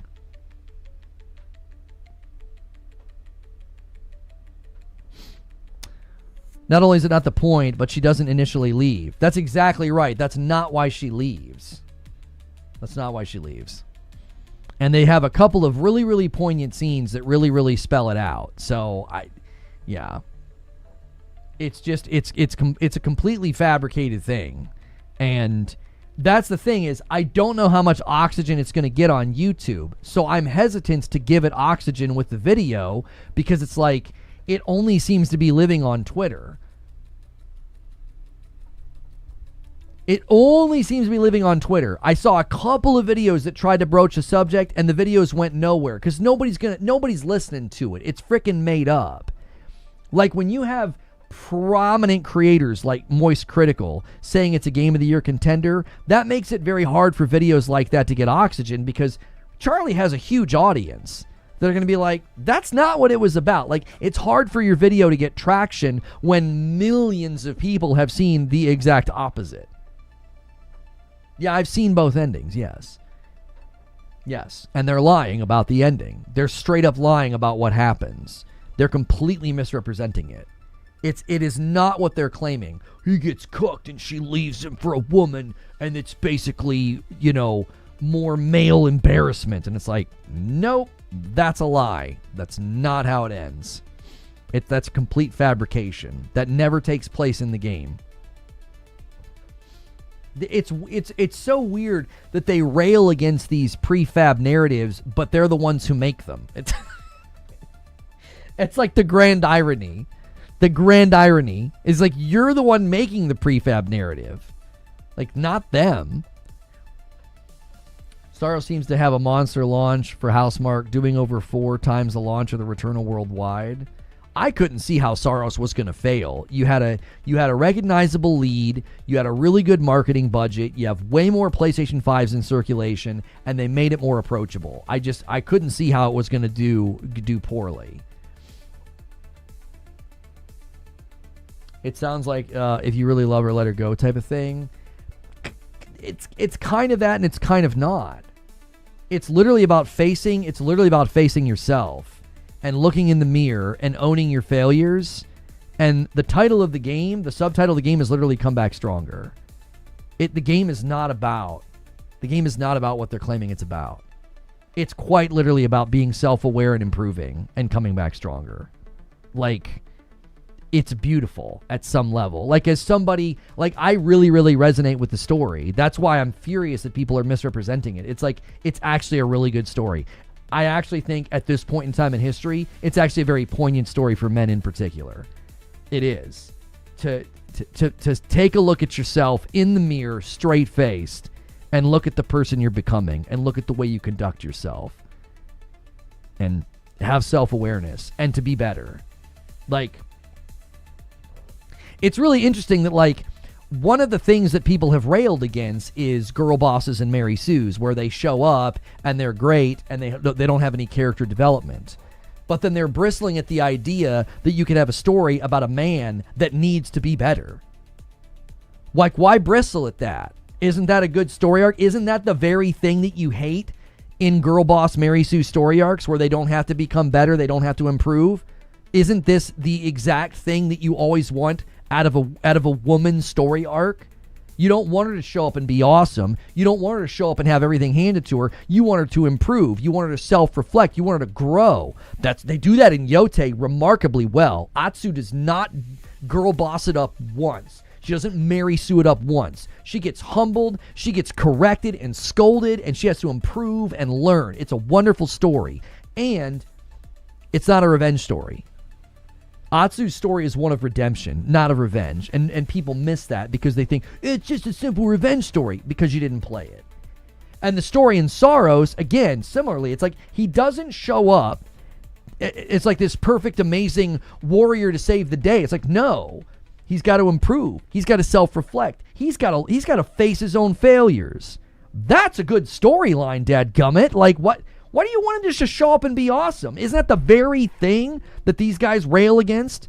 If a female character shows up and Mary Sues it up and girl bosses it up, and she doesn't have to face any challenges whatsoever or self-improvement or self-reflection, they rage against that. But then a story about a guy has him doing that and they're mad. And it's like, maybe it's hitting too close to home. I don't know. Maybe it's just hitting too close to home. You know?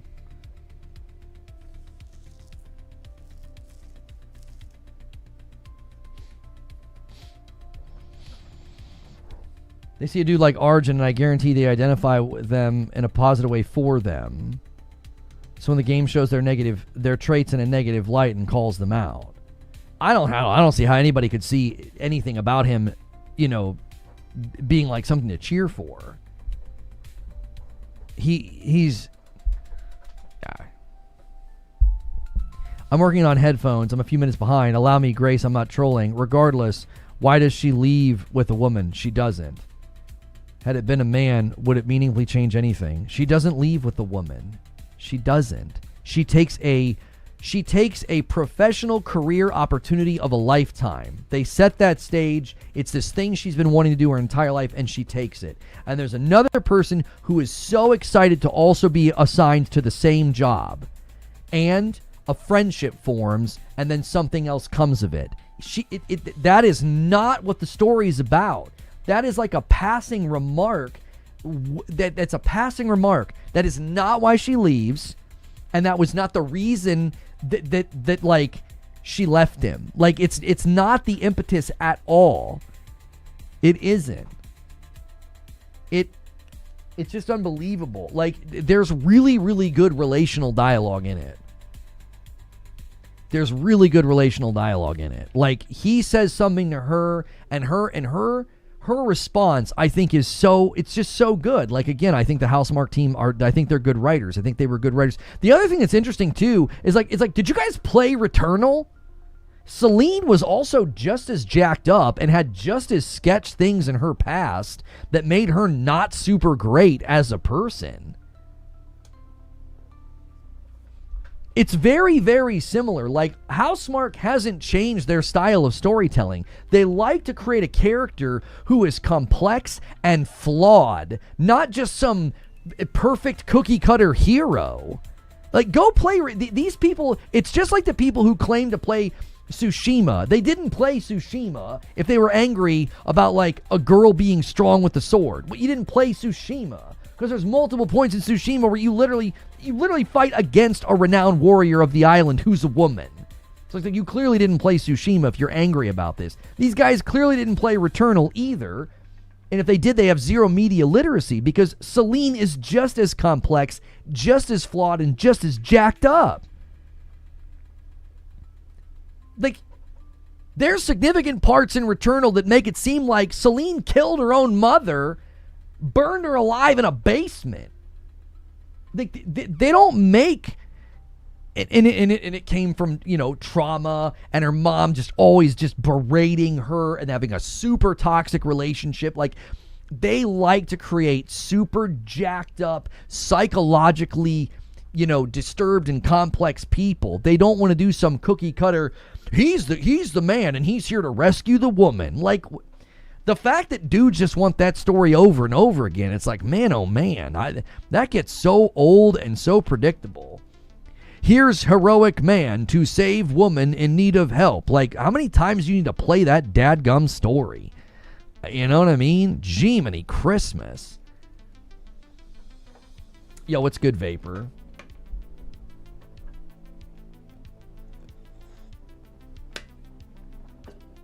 That level of character depth is not allowed. Just make the Italian plumber dwarf and make him hop around. Yeah, just make him, he's just there to save the princess over and over and over and over again. It's like these guys are playing a rogue where it doesn't matter what the game is, it doesn't matter who the character is, they just want every story to be the same. The beginning, middle, and end. Right? Crisis and tension and resolution. Crisis and struggle and resolution. The three tenets of every story. Crisis, princess captured. Struggle, fight to capture her. Resolution, rescue princess. It's like they want the same three story elements every dadgum time. And it's like, we played that game and that story time and time again. That's like saying, how many times do you need to eat a cheeseburger? It's good and I like it.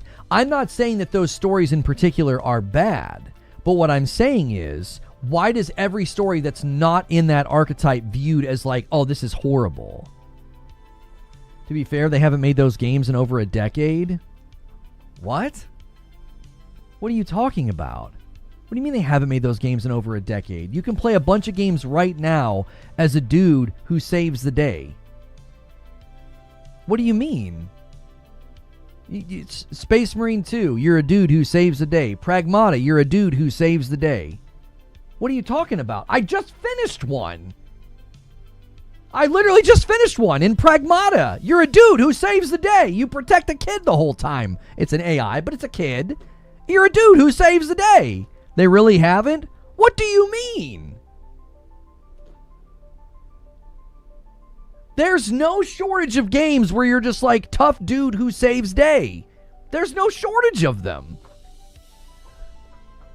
Yeah, Final Fantasy 16. Grizzled dude saves day. Now, you get in that east-west thing with me. Get the frick out of here. I don't care who makes it.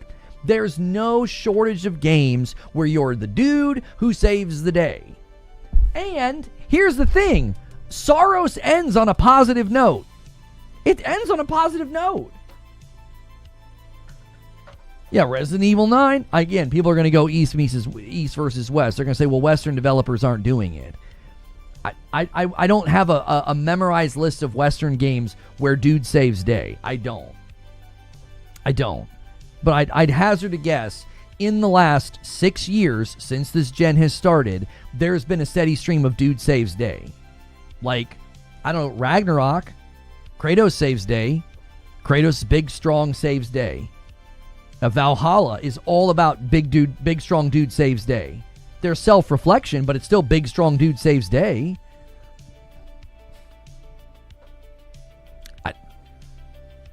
Kingdom Come Deliverance, dude saves day. Like, I don't see it. I don't see this idea that, like, yeah, there's not enough games where dude saves day. And even still, Saros is about an internal victory. It's not about, oh, he saved the girl. No. Saros is not about saving her. It's something far more, it's just something deeper, and I think something more meaningful than just save girl in trouble. Like, there's so much more going on. Like, to me, I appreciate a story that's more about self-reflection and more about improvement. Yeah, Jedi Survivor, dude saves day. The Jedi Survivor is literally almost like Chosen One archetype.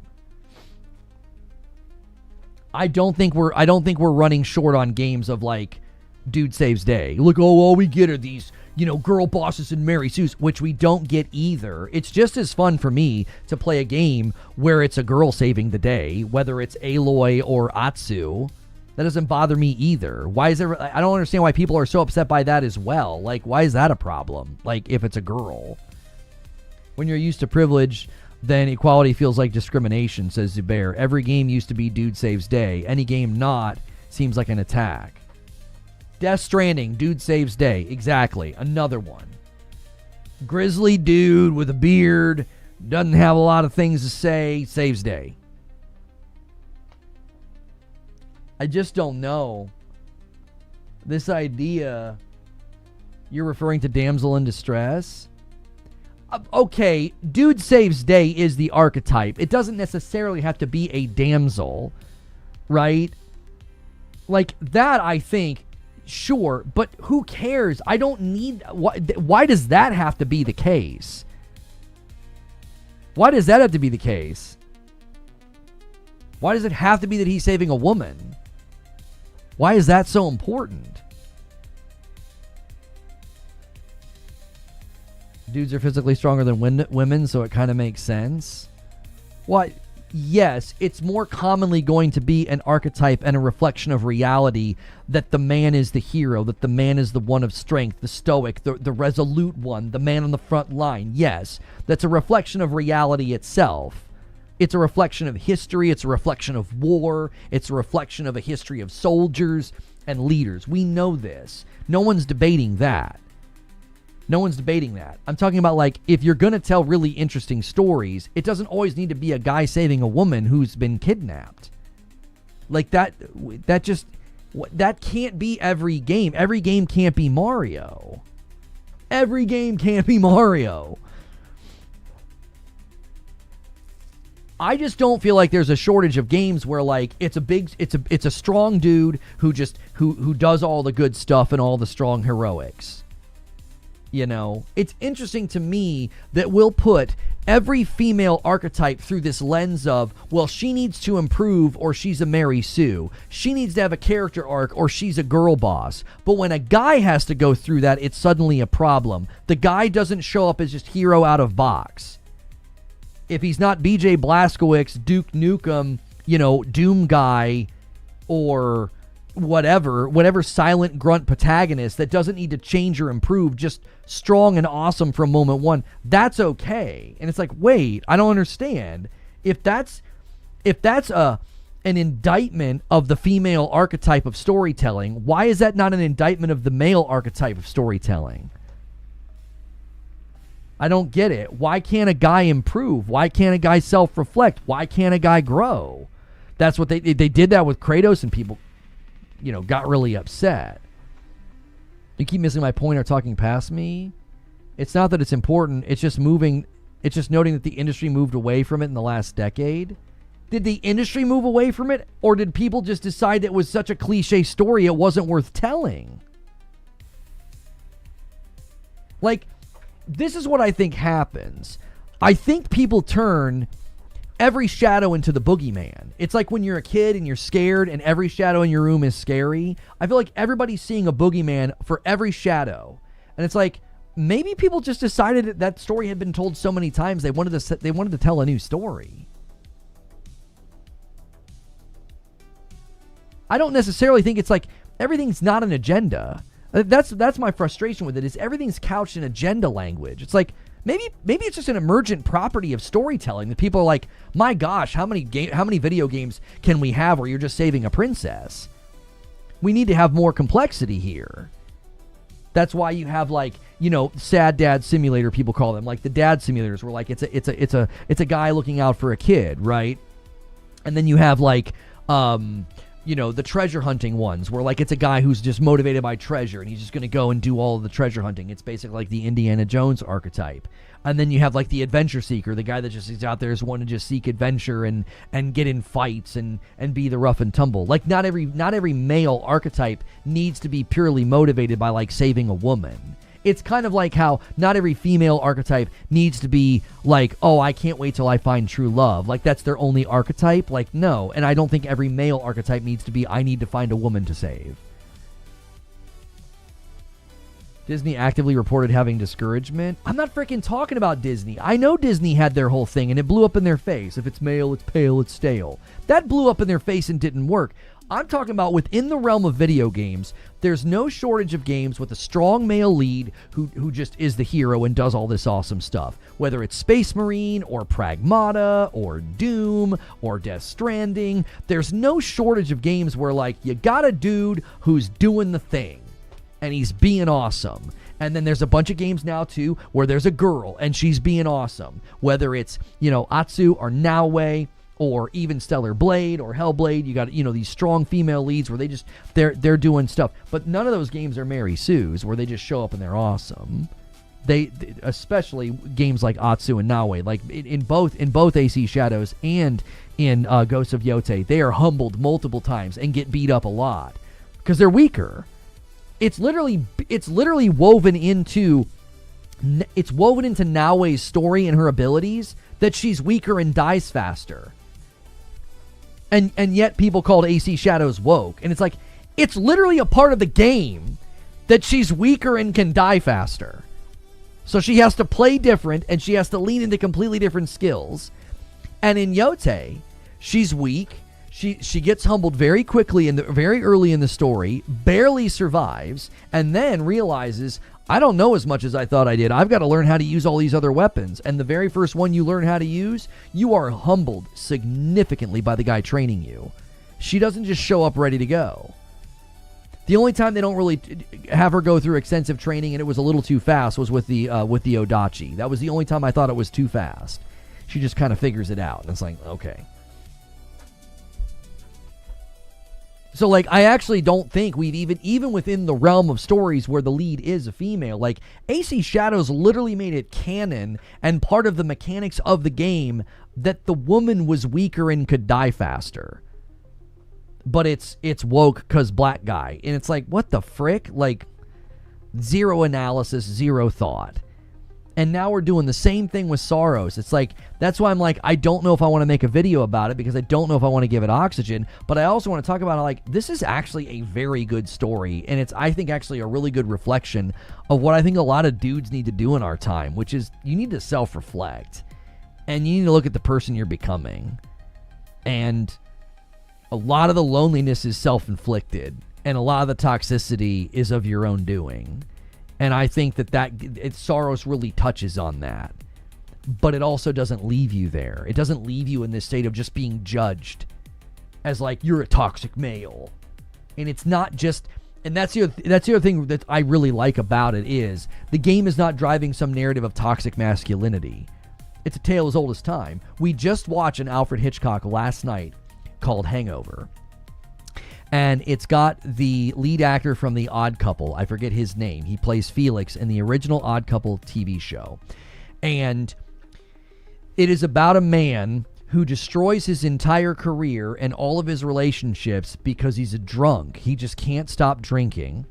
He ruins this big, huge pitch he's been working on for 8 months. And the damnable thing in the episode is, the entire time, he's unaware that in his drunken state, he killed his wife. And that's the big twist at the end. You find out at the end that he was so drunk he killed his wife. He completely lost it.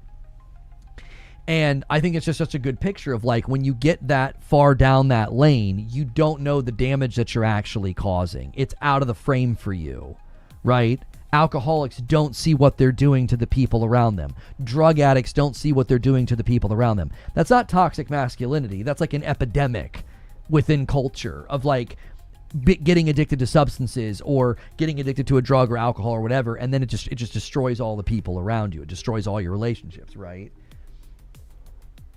And when did that come out again? The Alfred Hitchcock episode? What was that, like the 50s, right? I believe that's when these episodes debuted. And it ends, Hitchcock doesn't even joke at the end. He doesn't. He literally acknowledges that like alcoholism is a growing disease and a growing problem, and it's not a laughing matter. He won't even joke at the end. Usually an outro from Hitchcock is whimsy and funny and macabre, and he jokes. He gets a little jab in at the sponsors or what have you. He won't even joke at the end. I'll erase my memory now. I watched a lot of Hitchcocks but didn't see that one. It's excellent. It's excellent. You can see why that guy had such a good career, because you know the Odd Couple was a long running show. And he was a brilliant actor in that. I forget the name of the other guy that he was in it with. So the idea that like you can't have like a man with negative traits is just viewed to this, well, you're just doing toxic masculinity, and it's like that's not what Saros is about. It's not. It's about a damaged man, and it's so much like Returnal in that he's living in the shadow of family trauma. He's living in the shadow of a broken relationship with a parent. That's what it's about, and it damages him to the point that it has repercussions in his relationships. The same thing happens to Celine. AC Shadows is woke because they try to fit a square peg into a round hole by trying to force a black character into historical Japan. Yes, that's why it's woke. Because a historical figure that we know was in Japan at that time and has shown up in a ton of other fictional work and shows and anime, they did the same thing, but that makes it woke. It's dizzying media analysis. Thank you so much for that, Adam. You've elevated all of our consciousness with your incredible intellect and analysis of the game.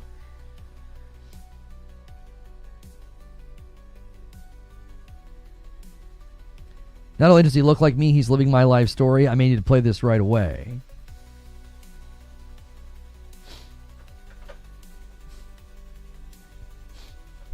In a world where ships exist, it's apparently impossible for black people to be anywhere but Africa. Yes. Yes.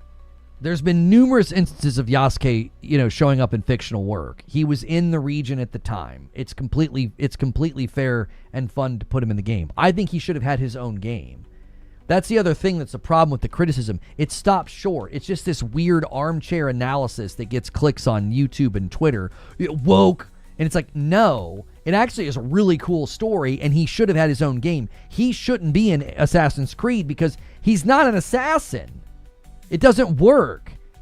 He can't climb or hide. He's an Assassin's Creed, and he's not an assassin. He just kicks the door and is like, I'm here to be big and strong and kill. And it's like, that'd have been a fun standalone game. I absolutely agree with self-reflection. I was watching Lono hate channels before I gave you a chance and realized I was in the wrong and my behavior disgusting. Now I'm subbed to the... I feel like you overpraise, if you want my honest opinion, Mr. Beef Motif. I feel like you overpraise for clips. Like, you want me to read that so folks can clip that. That doesn't feel genuine. Saying that I am the most honest-based channel, like, come on, dude. You're really laying it on a little too thick there with your account that is 6 months old.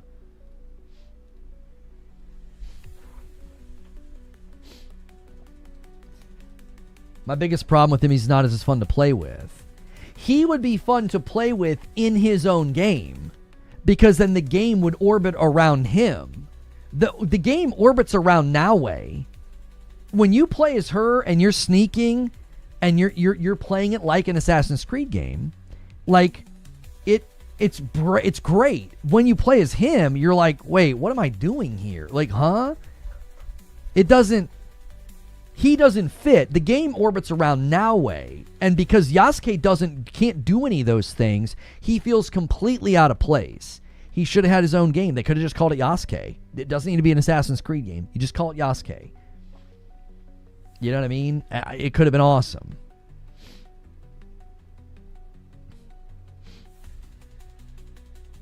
He's a Ghost game?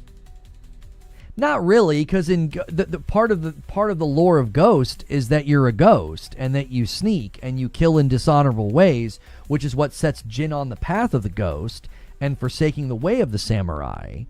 Like, he abandons his entire identity to become the ghost. Like, I don't think you could make Yasuke into a Ghost game. It's just an action-adventure samurai game. It would be a samurai game. It was like You mean an action-adventure game set in Japan. Right. Yeah, it wouldn't work as a Ghost game. That's my frustration with it, is like nobody did actual analysis of like why Yasuke shouldn't be in AC Shadows. The analysis was woke 'cause black. And I'm like, oh my gosh. Like I said, I'm tired of hearing about how a game is bad or woke or its story is bad from people who didn't play it, they believe lies, and they have the media literacy of a screwdriver. It's like, I'm so tired of this. It's so obnoxious. It's obnoxious. Would have been good as a DLC or standalone game, but Yasuke wasn't a samurai or ronin. He's not representative of Japanese culture. He's a virtue signaling prop. You're really good at parroting vocabulary from other people's content, but you're not making a very compelling argument. You're just parroting what other people have said. He wasn't a virtue signal. It's a work of fiction about a unique situation. A black man that was in the service of a famous samurai. That's a great and cool and creative story. Just like when you watch The Last Samurai with Tom Cruise. A work of fiction. You got a white guy in a situation where he's captured by samurai. It makes for a great story. It's forced diversity? No, it's not. It's quite literally a thing that exists. There was a guy in that region of the world in service of a infamous and famous samurai. There's crazy stories about him. Whether or not they're myth or legend is irrelevant. There are crazy stories about him, like protecting the body of him so that like they don't get his head and stuff. Like, I don't know. I think that's pretty cool. Check my Discord message. I love how you guys always put it in members chat. It's my favorite. I want to point this out. Two things, Lono. One, no one had a problem with Neo starring William Adams. Two, no one also apparently took issue with this exact scene in Neo 1. Oh, Yasuke talking about being a samurai. You fight him as a boss. Yeah, there's plenty of other games where Yasuke shows up. There's other works of fiction where Yasuke shows up. Yeah, you got to put it in live chat or I'll never see it, because I have to literally go over and click on Discord and switch rooms.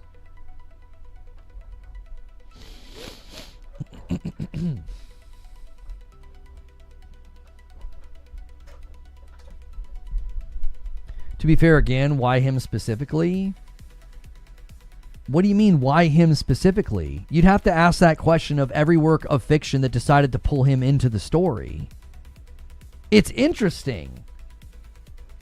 It's a tale as old as time. It's a fish out of water story arc. It's a fish out of water story arc. The Last Samurai with Tom Cruise is literally the same idea. White guy captured by samurai. It's an interesting thing to see. It's like, well, seeing him in that environment, it's interesting. It makes for an interesting story. Did anybody bellyache about that? Oh my gosh, a white guy as a samurai? Nobody cared. Nobody cared. It was like, oh yeah, this is a fish out of water story. Some guy from completely outside this culture and these customs is thrust into it. The way that it opens is so cool. The way like Nobunaga takes notice of him, it's freaking dope. It's like, that would be pretty awesome. It's a cool story. Shogun, same story. Yeah, these stories are all over the place. They're all over the place. the way Doctor Strange goes and wants to study, the way that Kill Bill, she wants to go and study underneath somebody who's completely from outside of her culture and way of life. Like it's that fish out of water archetype. It's not an unusual thing to do. You're just betraying your own. You're just portraying your own prejudice because you're like, well, they did it with the black guy, so therefore it's wrong. But there's countless other stories that no one ever takes an issue with. It's like this is a constant thing within storytelling. A 5'3" white guy who was a drunk became a samurai. Right, like it was an interesting story. I liked The Last Samurai. I thought it was a great movie. AC Shadow should have featured a Japanese male lead. Yasuke should have been a DLC side story at best. I actually think that Yasuke should have been his own game because he doesn't fit within the play style. A Japanese male lead wouldn't have changed anything if he still was the same. If it was the same problem, if you take Yasuke out and you just put another Japanese samurai in his place who can't sneak or climb, it would have been the same problem. It wouldn't have been enjoyable. It would have been like, this is such a flat tire within the game flow. Like, Yasuke could have been any race or skin color. It had nothing to do with what was the problem. The problem is he didn't fit into the game flow. It's an Assassin's Creed game where you're supposed to suddenly play as a guy who's not an assassin. It doesn't work. You play so much as Naoe, and it's really enjoyable to play as her. I felt like I was getting back to the roots of an Assassin's Creed game when I was sneaking around with her. It felt really good. I got really good at navigating and getting like multiple assassinations in a row. It was very satisfying.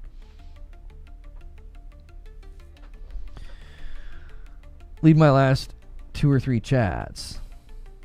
I'm speaking about Ubisoft specifically. No, every other story specifically was made for him, but Ubisoft decided to choose Yasuke out of nowhere. There are plenty of other warriors is my point. If you played Samurai Warriors, there are plenty of warriors. I think my problem is you're just skeptical for the sake of being skeptical. Like, well, why'd they choose him? I don't know. Other games have chosen to include Yasuke as well. Other stories have chosen to use him. Because it's a classic fish out of water story. It's like, this is somebody who doesn't belong here. The irony of being like, he doesn't belong, that's the frickin' point. That's the point. Yes, you got it. You're all caught up on the story archetype. He doesn't belong. Yep. That was the premise of The Last Samurai. Tom Cruise didn't belong. And it made for an interesting and compelling story. It's the entire point. One anime and one other game. I've seen at least 4 references to like games, work of fiction, or books, or comics and stuff where Yasuke shows up. I've seen at least 4. My issue with him is that the 2 characters were running the same open world. They needed separate tasks. Exactly, Zoob. It would have been satisfying to play as him if there was particular jobs that like Naoe just couldn't do. Guys with lots of armor, doors that needed to be broken, heavily armored characters and shielded characters and stuff like that. Like, I thought that it would have been far more important, to have that. Instead, he would go into environments, and I'm like, well, there's a thing I need to come back and later and do, and there's a thing I need to come back later and do. Forget it. I was like, I just didn't like it. Books is different. There are more books. Why are books different? I said works of fiction. Again, the entire premise of the story is fish out of water. So being like they shouldn't have chose him, why'd they choose him? That's the entire reason you choose somebody like that. It's interesting to see somebody in a place where they're not supposed to be. It's a tale as old as time. You go all the way back to Alice in Wonderland. It's like, what? Somebody in a place they don't belong. It's like it's an intriguing tension point that creates immediate intrigue. One of the best ways when writing a story, this is from like story writing seminars that I watched. One of the best ways to start a story is the first sentence should encapsulate the idea that something changed. That's it. Sentence 1 establishes that something changed. It creates an intrigue point. A pretty significant way to be like, something changed is somebody is somewhere where they don't belong. They get yanked into another world, like Never-Ending Story. They get yanked into another culture where they don't belong, like The Last Samurai. It makes for an interesting story. You're immediately intrigued. You're like, well, how's this going to play out? This guy doesn't belong here. This guy doesn't belong in this environment. Like, and then you're immediately interested in what's going to happen. It creates a mystery of like, oh, well, how's this going to play out?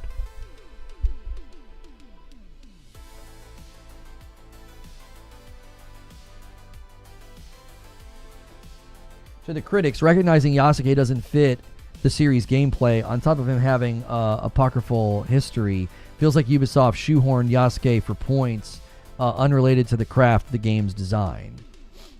No, I actually think it's way, way simpler than that. I don't think it was agenda-driven. I think it was, we need polar opposites.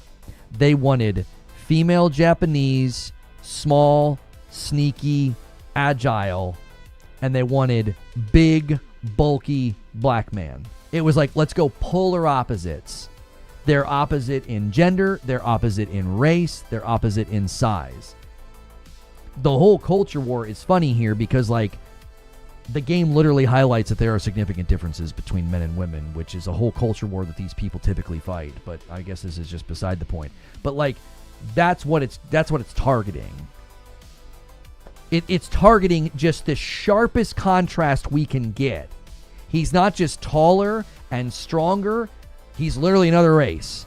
Like, that's what they were going for. It was supposed to be this super, super sharp contrast. And I think in concept, it sounded like a cool idea. Oh, like, wow, there's going to be two completely different playable characters. It doesn't work in practice because, again, I feel like they orbited the game around Naue. The whole game orbits around her. The structure of the levels, the sneaking, the climbing, it's all structured around her. Racist stereotypes about black men? How is it a racist stereotype? How? Explain to me how that's racist. You go into regions of the world and there are propensities of size and strength. Like, that's a thing that exists. What do you mean? Like, have you ever watched the Olympics? Like, can you please read my last? Do you agree that Returnal and Saros are masterpieces? You already asked me that. Like, you're assuming that, right? No one was checking Yasuke beforehand. I was interested in Yasuke from anime movie, but I feel Ubisoft did it for a specific reason. I think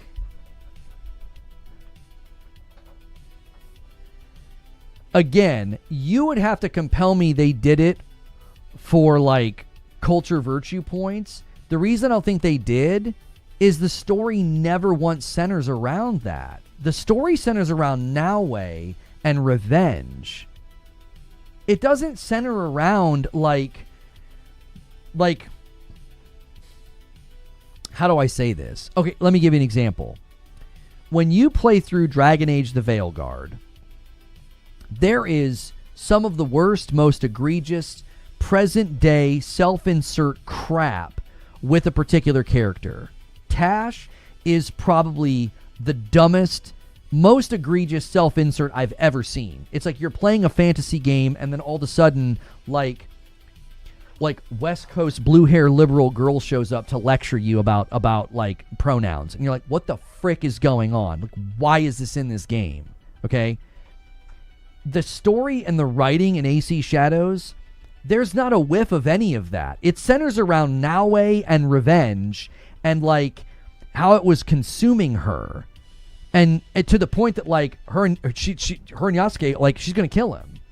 Like, the story never ever once centers around the fact of like diversity, herder, ooh, like people that are different than you. You don't even get a whiff of that, because if that was in the game, I would have called that out. I'd be like, come on. I coined the phrase diversity dust for a reason, because they do this sometimes where they're just sprinkling diversity dust and race swapping, and it's ridiculous. You guys have heard me rant and rave about Black Snape. I think it's one of the dumbest decisions I have ever seen. I'm reading Harry Potter to my kids. I could not be more disappointed with that casting choice. It is one of the dumbest decisions I think I've ever seen in modern casting choices. It's going to be absolutely destructive to the story and what people think about it and what's going to happen. It's going to be absolutely destructive. It's not going to serve the story or the art or the show at all. So I'm the first to call that out if I sense it. It's not in AC Shadows at all. That makes me conclude, different than you, I conclude this is not some virtue insert. This is not something where they did this for culture points. They did this because they wanted two characters that were like 1,000% different in race, in gender, in background, all of it. They wanted polar opposites for the sake of the story. And a great way, if you're like, well, we could have like a woman, she could be the ninja, she could be sneaky, she's smaller, she can fit into smaller spaces. That'd be perfect for a ninja. What should we do for the guy? Well, he should be big, yeah, strong, yeah, maybe not even a ninja. What's the opposite of a ninja? Well, a samurai, okay. He's going to be from that sort of that honor structure, you know, the more honor-shame structure of the samurai and the way that they think about things. Okay, well, what could we do? Well, I mean, there's a freaking historical precedence for this guy being in the region, and he had a black man in his service. That's who we should pick. Like, to me, it feels like more about making opposites than it was about like, oh, we're going to do this modern day culture thing. Ubisoft chose Yasuke and AC Shadows to offer a fresh outsider perspective on 16th century Japan, allowing players to explore the complex historical era through a unique non-Japanese eyes approach. He serves as a historical figure who bridges a samurai fantasy of raw combat, contrasting with the stealth focus. That's what I'm saying. I think their reasoning was not... You would be able to tell if it was for culture points, because they would have positioned him in the game like that. He's not all that likable early on. He's not. He's cool, but he's not all that likable. He's kind of a brute. You're like, I don't know. Like, they make Naoe more likable early on. You're more like in her corner. I don't know. I feel like I can sense when a company is doing that. I feel like I can sense when a company is forcing something or ham-fisting something, and I don't feel like that was the case with him. I feel like they had a vision for opposites. And the problem is, when you go opposites, you end up with a game flow that doesn't work.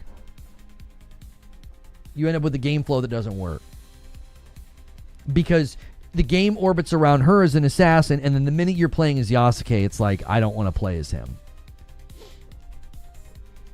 Because he can't do any of the things that she can do. He can't sneak, he can't climb, and it leads to, I think, bad gameplay.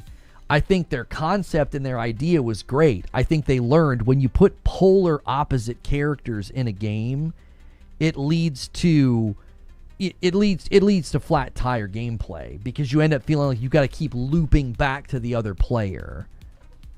Instead of just being like, oh, you can play as either character and have fun, it's, well, you can play as Naoe or you can play as Yasuke, but when you play as Yasuke, you're constantly faced with, I guess I'll come back here later with the other character.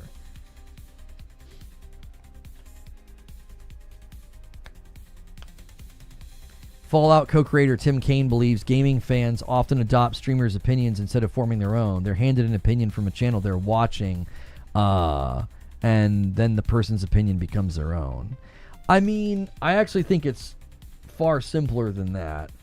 I think people are predisposed to think things about games, and they go to creators that they feel like are going to affirm that. I feel like it's more that.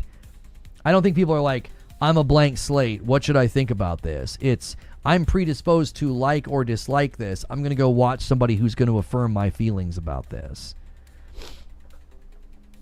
I do think there are people who have their opinion shaped by the streamer, but I think more often than not, people are looking for opinion validation, not opinion formation. If people were looking for opinion formation, they'd be more open to different opinions and more open to differing dialogue, and they're not. Most people come into these spaces closed-minded and stuck in what they're already thinking. We've experienced that just today. Like, people do not come into streams blank slate hoping to have their opinion informed. They're usually coming to streams and content hoping to have their opinion affirmed. That's been my experience in a decade of content creation. I hope you realize I'm just asking questions and giving my own opinion. True SSJ, I'm not upset at your questioning or your line of thinking at all. You and I see it differently. You see it as they forced it and it wasn't necessary. You could, honestly, True SSJ Havoc, you could use my own argument against me. I hope you realize that you could. You could say, Lono, the fact that he seems so unfitting for the game, the fact that he feels ham-fisted is evidence that he was. You could totally make that argument. I'd have a hard time arguing against it, I'll be honest with you. If I steel man your argument, that's what I would do. I would say, Lono, he doesn't fit. He doesn't fit because he doesn't fit. He shouldn't be there. They did this. They forced this. They forced this, and that's why he doesn't fit.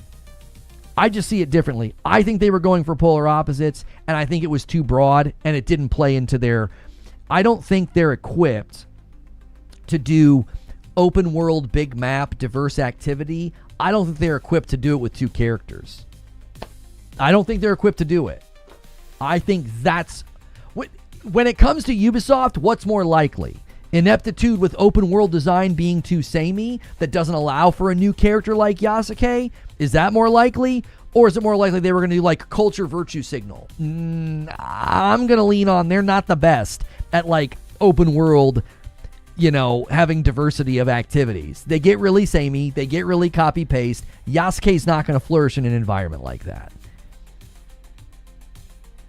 You changed my mind before. The whole ugly women in games was a lie I bought into. Oh yeah, I mean that narrative. I'm not sad we haven't had to deal with that one for a while. That one gets old. They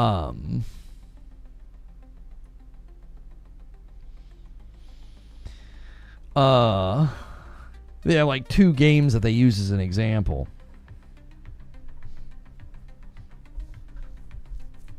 Well, no, I just want my opinion coming out of your mouth. I mean it. In the 10 years that I've done this, I honestly think that's one of the reasons why in the current landscape that we exist in, I think that's why we struggle to capture like a... I think we struggle with capture. I do. I think there's a huge portion of the gaming audience that comes in here, and because I won't co-sign the anti-woke stuff, I won't co-sign they're making our women ugly, I won't co-sign any of that stuff, well, they think I'm the devil. They think I'm some wokey. But because I won't go to war with those guys, and I won't call them out, and I won't, well, then anybody that's on the other side, anybody that is more liberal or more progressive, they're not going to have anything to do with me either, because they're going to think I've been called alt-right. I don't know how anybody could think that. I've been called all kind of things. I'm basically called both sides of the spectrum. It's because I just won't go in either direction in a strong way, because I don't think that's productive. But I think that's one of the reasons why when these topic comes up, we lose folks. We lose them because they think, oh, he's just a wokey. He won't agree with me, because that's what they want. They want their opinion to be affirmed, not challenged, not shaped, not informed, not sharpened. They want it to be affirmed, and I won't do it. I'm like, no. As someone who leans very left, you are only mildly offensive to me. Well, Zoob, there are guys that are pretty sharp left, like you would be in their political hemisphere, and they want content creators to go to war with the anti-wokies. They want us to call them out. They want us to, and I just don't want to do it. I don't like inviting the attacks and their attention. I just don't. My favorite is they called you a femboy. Wait, people called me a femboy? That's news to me. The way your conversation with chat flow make people think they can change your opinion. They get mad when you don't. I've had my opinions changed on things. It's rare because usually if I'm settled on something, I've really thought about it and really done research. You know, a lot of times I'm like, I'll be like, yeah, I don't know much about this, and I won't say much about it if I don't know enough about it. I'm here for information about video games and the video game industry. The average person who ignores things like logic and nuance, which is shockingly a large percentage of people, just think you never take their side. You're always against what they think and believe. That's my point. Like, I was like I said, I was talking about this with my friends last night. I was like, these environments are just not conducive. They're not conducive to prudence and wisdom and discernment. These environments are conducive to it's all hyperbolic tribalism. It's all hyperbolic tribalism. And when you won't toe that line of call this thing woke or call this thing trash, then that's it. They want nothing to do with you. You're the devil, you're the enemy, and it's like one of my favorite femboy streamer. Well, I think a lot of the times people don't know what the words mean that they're using. That they just use the word. They just know, well, this is a great way to insult. Like that's happened now. The word grifter is used that way. You know, femboy. You know, I feel like I've seen a variety of things thrown around. I'm like, I don't even know if you know what that word means. You know, like the guy today with the price anchoring thing. It was like, I don't know. It's like you've heard that term and you think you know what it means, and it doesn't mean what you think it means.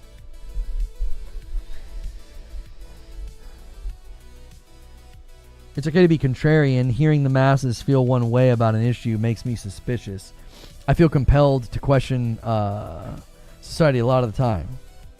I appreciate different viewpoints. I do. But the frustration I have is when the viewpoint's based in falsehood, we're wasting our time. Yeah, the guy that said I glaze marathon. I was like, I don't think you know what glaze means. Like, for me to take a bunch of time to debate somebody about the story and sorrows, it would be a completely waste of time because they're saying things that are just rooted in falsehood. Like, you have to spend so much time basically batting down like, yeah, that's not true. That isn't true. That's fake. That was made up. That was a fake image. There are so many things people could call you. I don't know how they land on feminine. Yeah, I don't get that. I don't fit that bill. A $5 super chat from Broken Earth. You keep on using that word. I don't think it means what you think it means. I use that line all the time. Yes, Princess Bride, most quotable movie ever. Most quotable movie ever, for sure.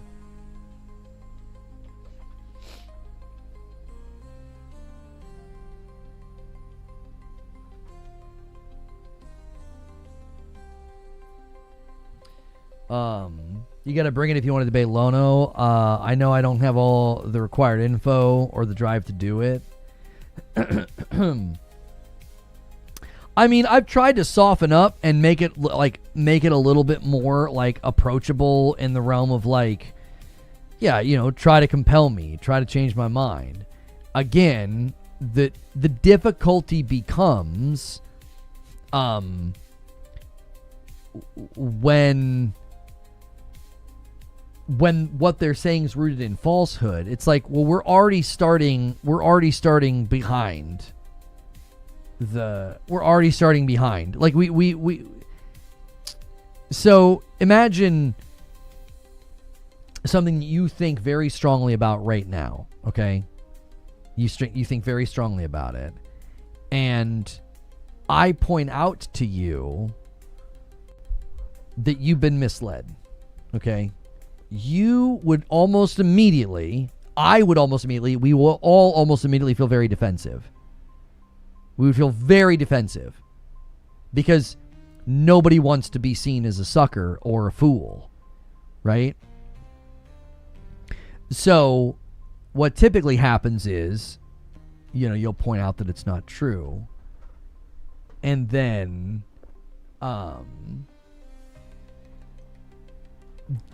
then they'll just turn into a personal attack. They'll just personally attack you because they're just angry. They're having an emotional response because nobody wants to be like, oh, I got taken for a ride here. I got tricked.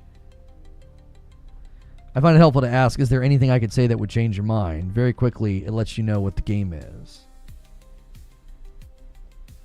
Yeah, like the situation with Yote. Like if somebody were to come in and be like, oh, but you know that the story ends and this is what happens. And when I would be like, yeah, that's actually completely made up. That's not in the game. It's fake. That's why there's no footage. There's not a single clip to show you that that's what's happening. You'll notice with Soros, there's not a single clip to back up what they're saying. It's a fake AI image. Because it's like it's one throwaway dialogue line that's pretty insignificant in the grand scheme of things. But I think it is representative of the entire story. It's an element. It's a thread of the whole canvas. But when you tell them that, well, they're going to get really angry. Because they're either going to think that you're lying or they're going to be embarrassed. They're going to be embarrassed. They're going to be like, oh, I got tricked. Nobody wants to be tricked. Nobody wants to be fooled. Just in, McDonald's to remove self-serve soda fountains from all locations. I doubt that. I very much doubt that. That'll go over very poorly for them. They'll walk that back. If that's real, if they are planning to do that, I feel like they'll walk that back. They'll get so much pushback and anger from people. Oh, it's in the Inquirer. It is. McDonald's getting rid of self-serve refills. Yeah, I don't think that'll last. That they'll have to walk that back. It'll really, I think in the grand scheme of things, I know why they're doing it, but it'll hurt. It'll probably hurt them. It'll hurt foot traffic. It's a huge moneymaker for them. Like the sodas are a huge moneymaker for them.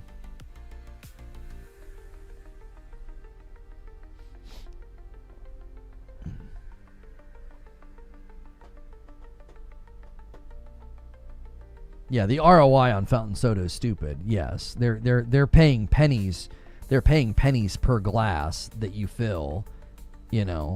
So unless there's been a significant problem with people just coming back in with pre-existing cups, that can't be a sudden problem that they're facing.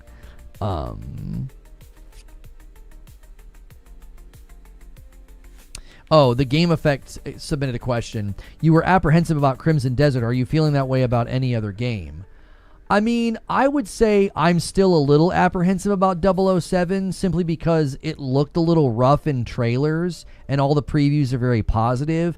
That could still be an instance of people playing a vertical slice that essentially tricked them. That would be my only concern, is that it is rough and they've used they could have used vertical slices to trick people. I don't think I'm nearly as apprehensive though. I don't get the vibe from 007 that they're like hiding footage or something. Does that make sense? I got that vibe from Crimson Desert very early on. I'll say it this way. If a game looks rough around the edges in trailers and slowly starts looking better, that's not a cause for concern. When a game consistently looks too good to be true and won't show me footage, that's a concern. Does that make sense? So I feel like I feel like 007 has been rough around the edges and we're seeing improvements. That's pretty normal. That's not abnormal within game development. Crimson Desert was bothersome and worrisome because it was like all the trailers looked too good to be true. They wouldn't show us console footage. When they finally showed us console footage, there were clear problems. And it still doesn't run great on console. I don't know if we're going to encounter that in 007 though. Dante with 14 months. Aren't some of these restaurants owned by soda companies? For example, doesn't Pepsi own Taco Bell? 007 combat animation looks a bit stiff. I think it's looking better every time we've seen it. Some of the previews mention Arkham-style combat. So Jake Baldino was praised by, what's the homie on Twitter? He does the animation stuff. Oh, shoot. He was giving Jake props for sensing DNA within a game. Hang on. They went back and forth about it. Let me see if I can find it. Yeah, Dell. Dell said, very cool how reviewers like Jake Baldino can feel the DNA of game devs. Jake praises how 007 game has nice Arkham-like elements, but likely had no idea the principal combat designer for 2 years was Adam Vincent, the combat animator and designer for all Arkham games. So, like, and I feel like Jake qualified and said it maybe somewhere, or at least I felt like I thought it. It's like it's not that it has Arkham Knight combat. He got like a sense of it. It was like, oh, this kind of reminds me of Arkham. And Dell's like, well, of course, you're sensing DNA. You're sensing that a guy worked on the game who worked on Arkham. I don't think you're going to play 007 and be like, oh, I'm fighting like Batman. Like, I don't think that's going to happen.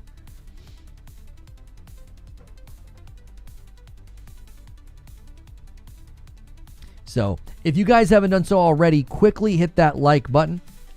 Thank you guys so much for doing that. We're at almost 300 already.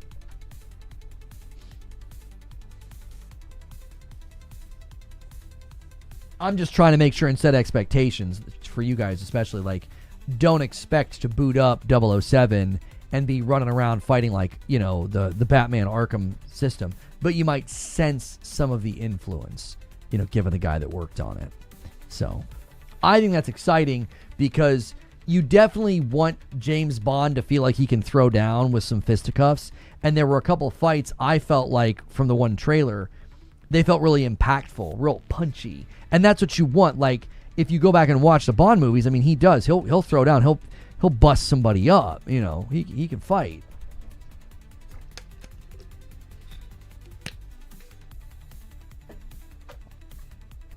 Oh, they've only shown gameplay on PC?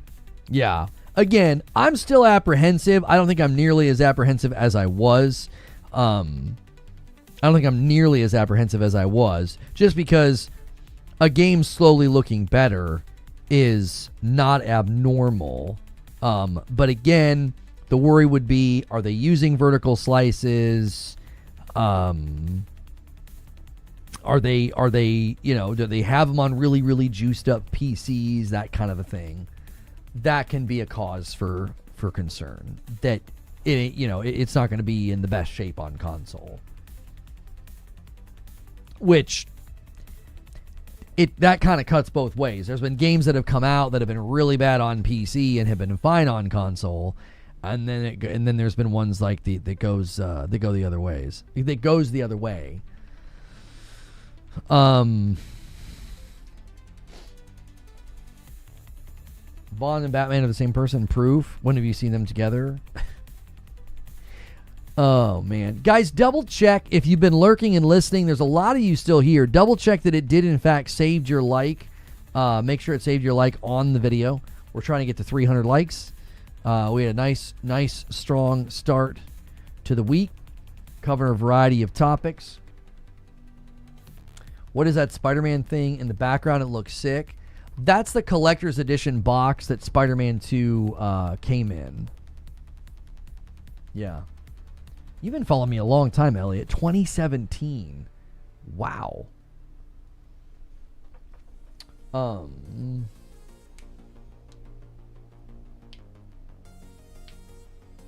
Did you see the Lego Batman spec sheet? They're advertising 30 FPS with frame gen, 15 FPS for the min specs.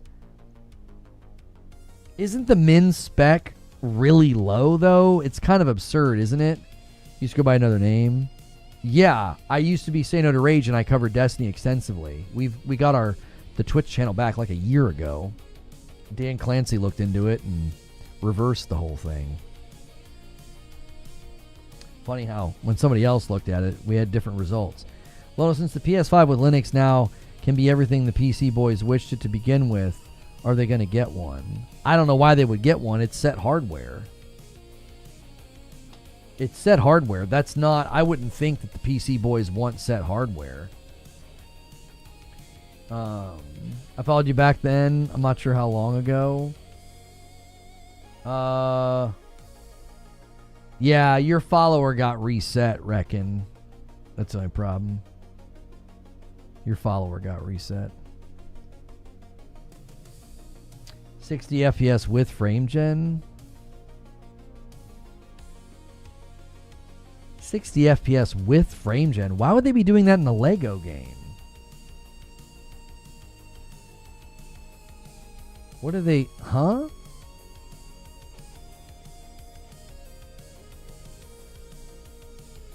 I don't understand what's going on with Lego Batman that they need frame gen.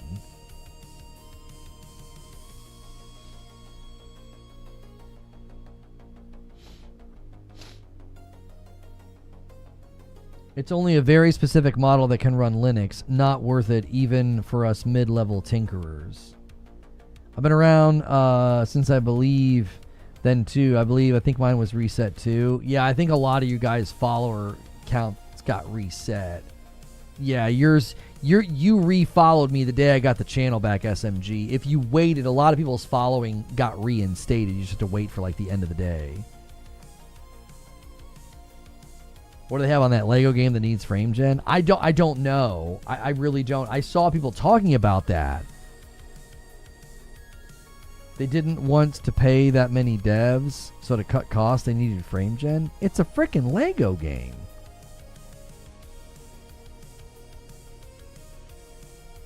It does look detailed, but it's still... What no... Lego Batman frame gen controversy.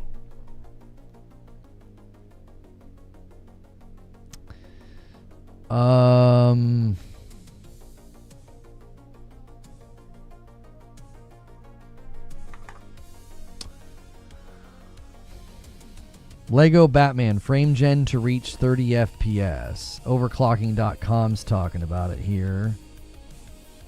The PC configurations leave us dubious. In terms of configuration, the new Opus will require a total of 16 gig of RAM for a minimum of 1080p 30, and they recommend 1440 60 configurations. As for hardware, at minimum, we're talking about hang on, graphics, we're talking... They're saying minimum is a GTX 960. Okay, so hang on. They're recommending a 2070. All right. Medium 1440 at 60 with DLSS, FSR, or XeSS quality, and frame gen enabled. That is really weird that they're saying a GeForce 2070 Super can get 1440 60 medium, but you'll need frame gen. I get why people are concerned. That seems a little crazy. Like 1440 medium, 60 with frame gen. Now the question is it going to dip to like 56, 58 sometimes? Because there's all sorts of pieces everywhere and frame gen's going to smooth that out? Or is it going to be like a Black Myth Wukong scenario? Like, which is it?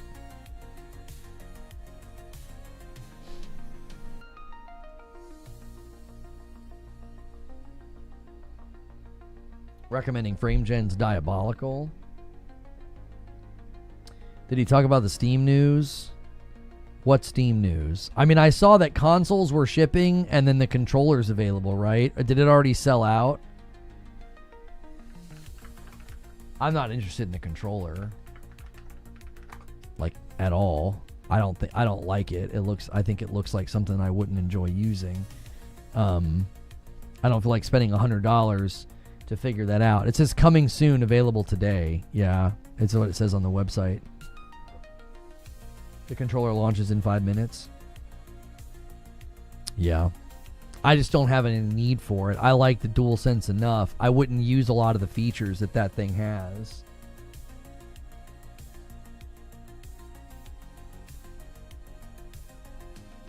Requiring frame gen is absurd. I'm okay with upscaling info, but requiring it?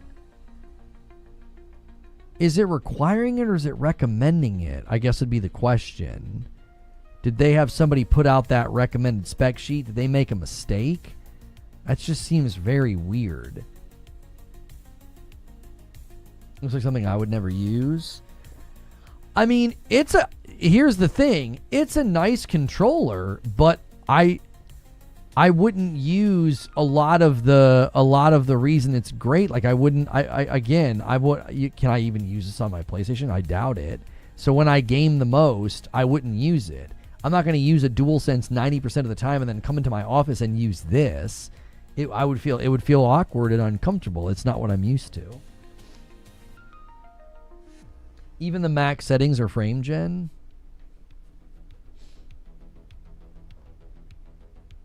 Steam games only. Yeah, like I don't really come in here and do a lot of gaming like that, and when I do, I'll just use a DualSense. Yeah, the magnetic thumbsticks are nice. Like if they're doing Hall effect to avoid stick drift, that certainly is nice. But like I don't game in here often enough to justify the purchase. Okay, hang on. So this is the official tweet that Lego DC Game tweeted. Open image in a new tab.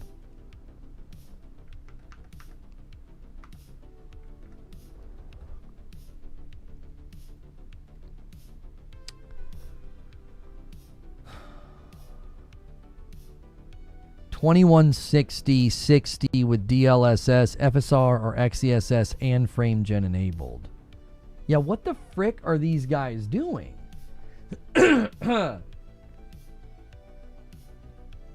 Is it recommending frame gen, or is it saying if you want to get 1440/60, you need frame gen enabled? Look at the minimum. Low 1080 at 30, frame gen enabled. Right, again, like I don't know the strength of a GeForce 960. Like, is this an extremely weak card? Like, I just don't know. Does the controller work on PlayStation? I don't think the Steam controller works on PlayStation, no. It's designed for Steam.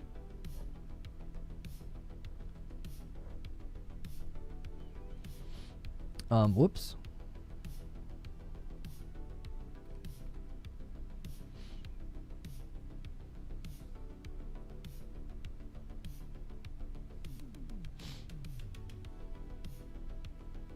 .30 FPS with frame gen.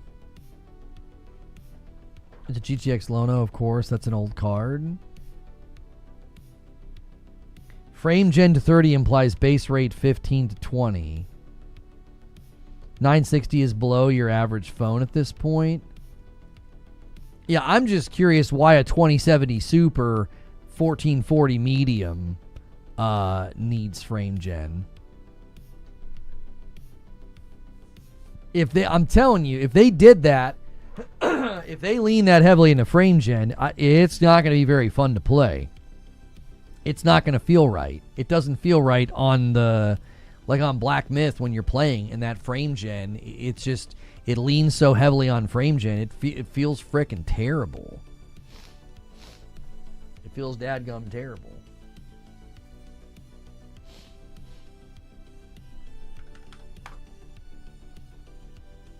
You can get a 960 for $30 at this point.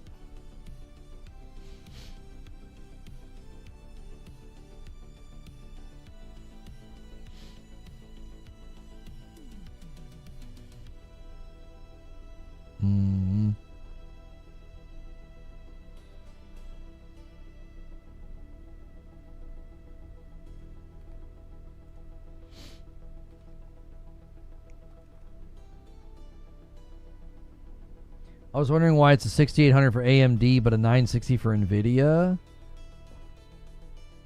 we see that again? Let me see the chart.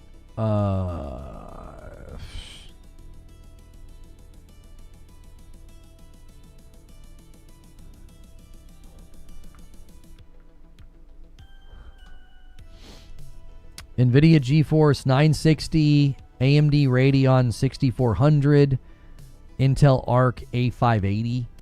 These are 4 gig cards. This is an 8 gig card.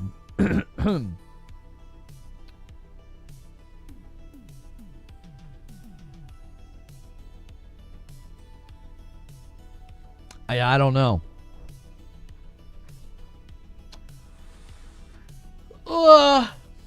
I do know it's 1 o'clock, so it's time for Green Room. If you guys don't have a membership to the channel, you might be lucky and get one right now. I do owe YouTube a member. They hit the 25. And I'm going to do this now. If you want to use that membership, you can link it to a Discord account, and you can come to the Green Room, which is where we're headed right now. You can use the Discord command or the Discord link below in the description. Thanks, guys, for a great Monday. And we're going to head to Green Room. I think tomorrow is going to be fairly straightforward. I probably should have set us up for some Saros gameplay today, but I don't want to overstay that game's welcome on the channel. We did an awful lot of Saros last week. So make sure and get into the Discord, because it's time for some Green Room. We're going to figure out what we're going to do tomorrow. I think I know what we're going to do, but we're going to go hang out either way. All right? Thanks so much. Hit like and sub on your way out.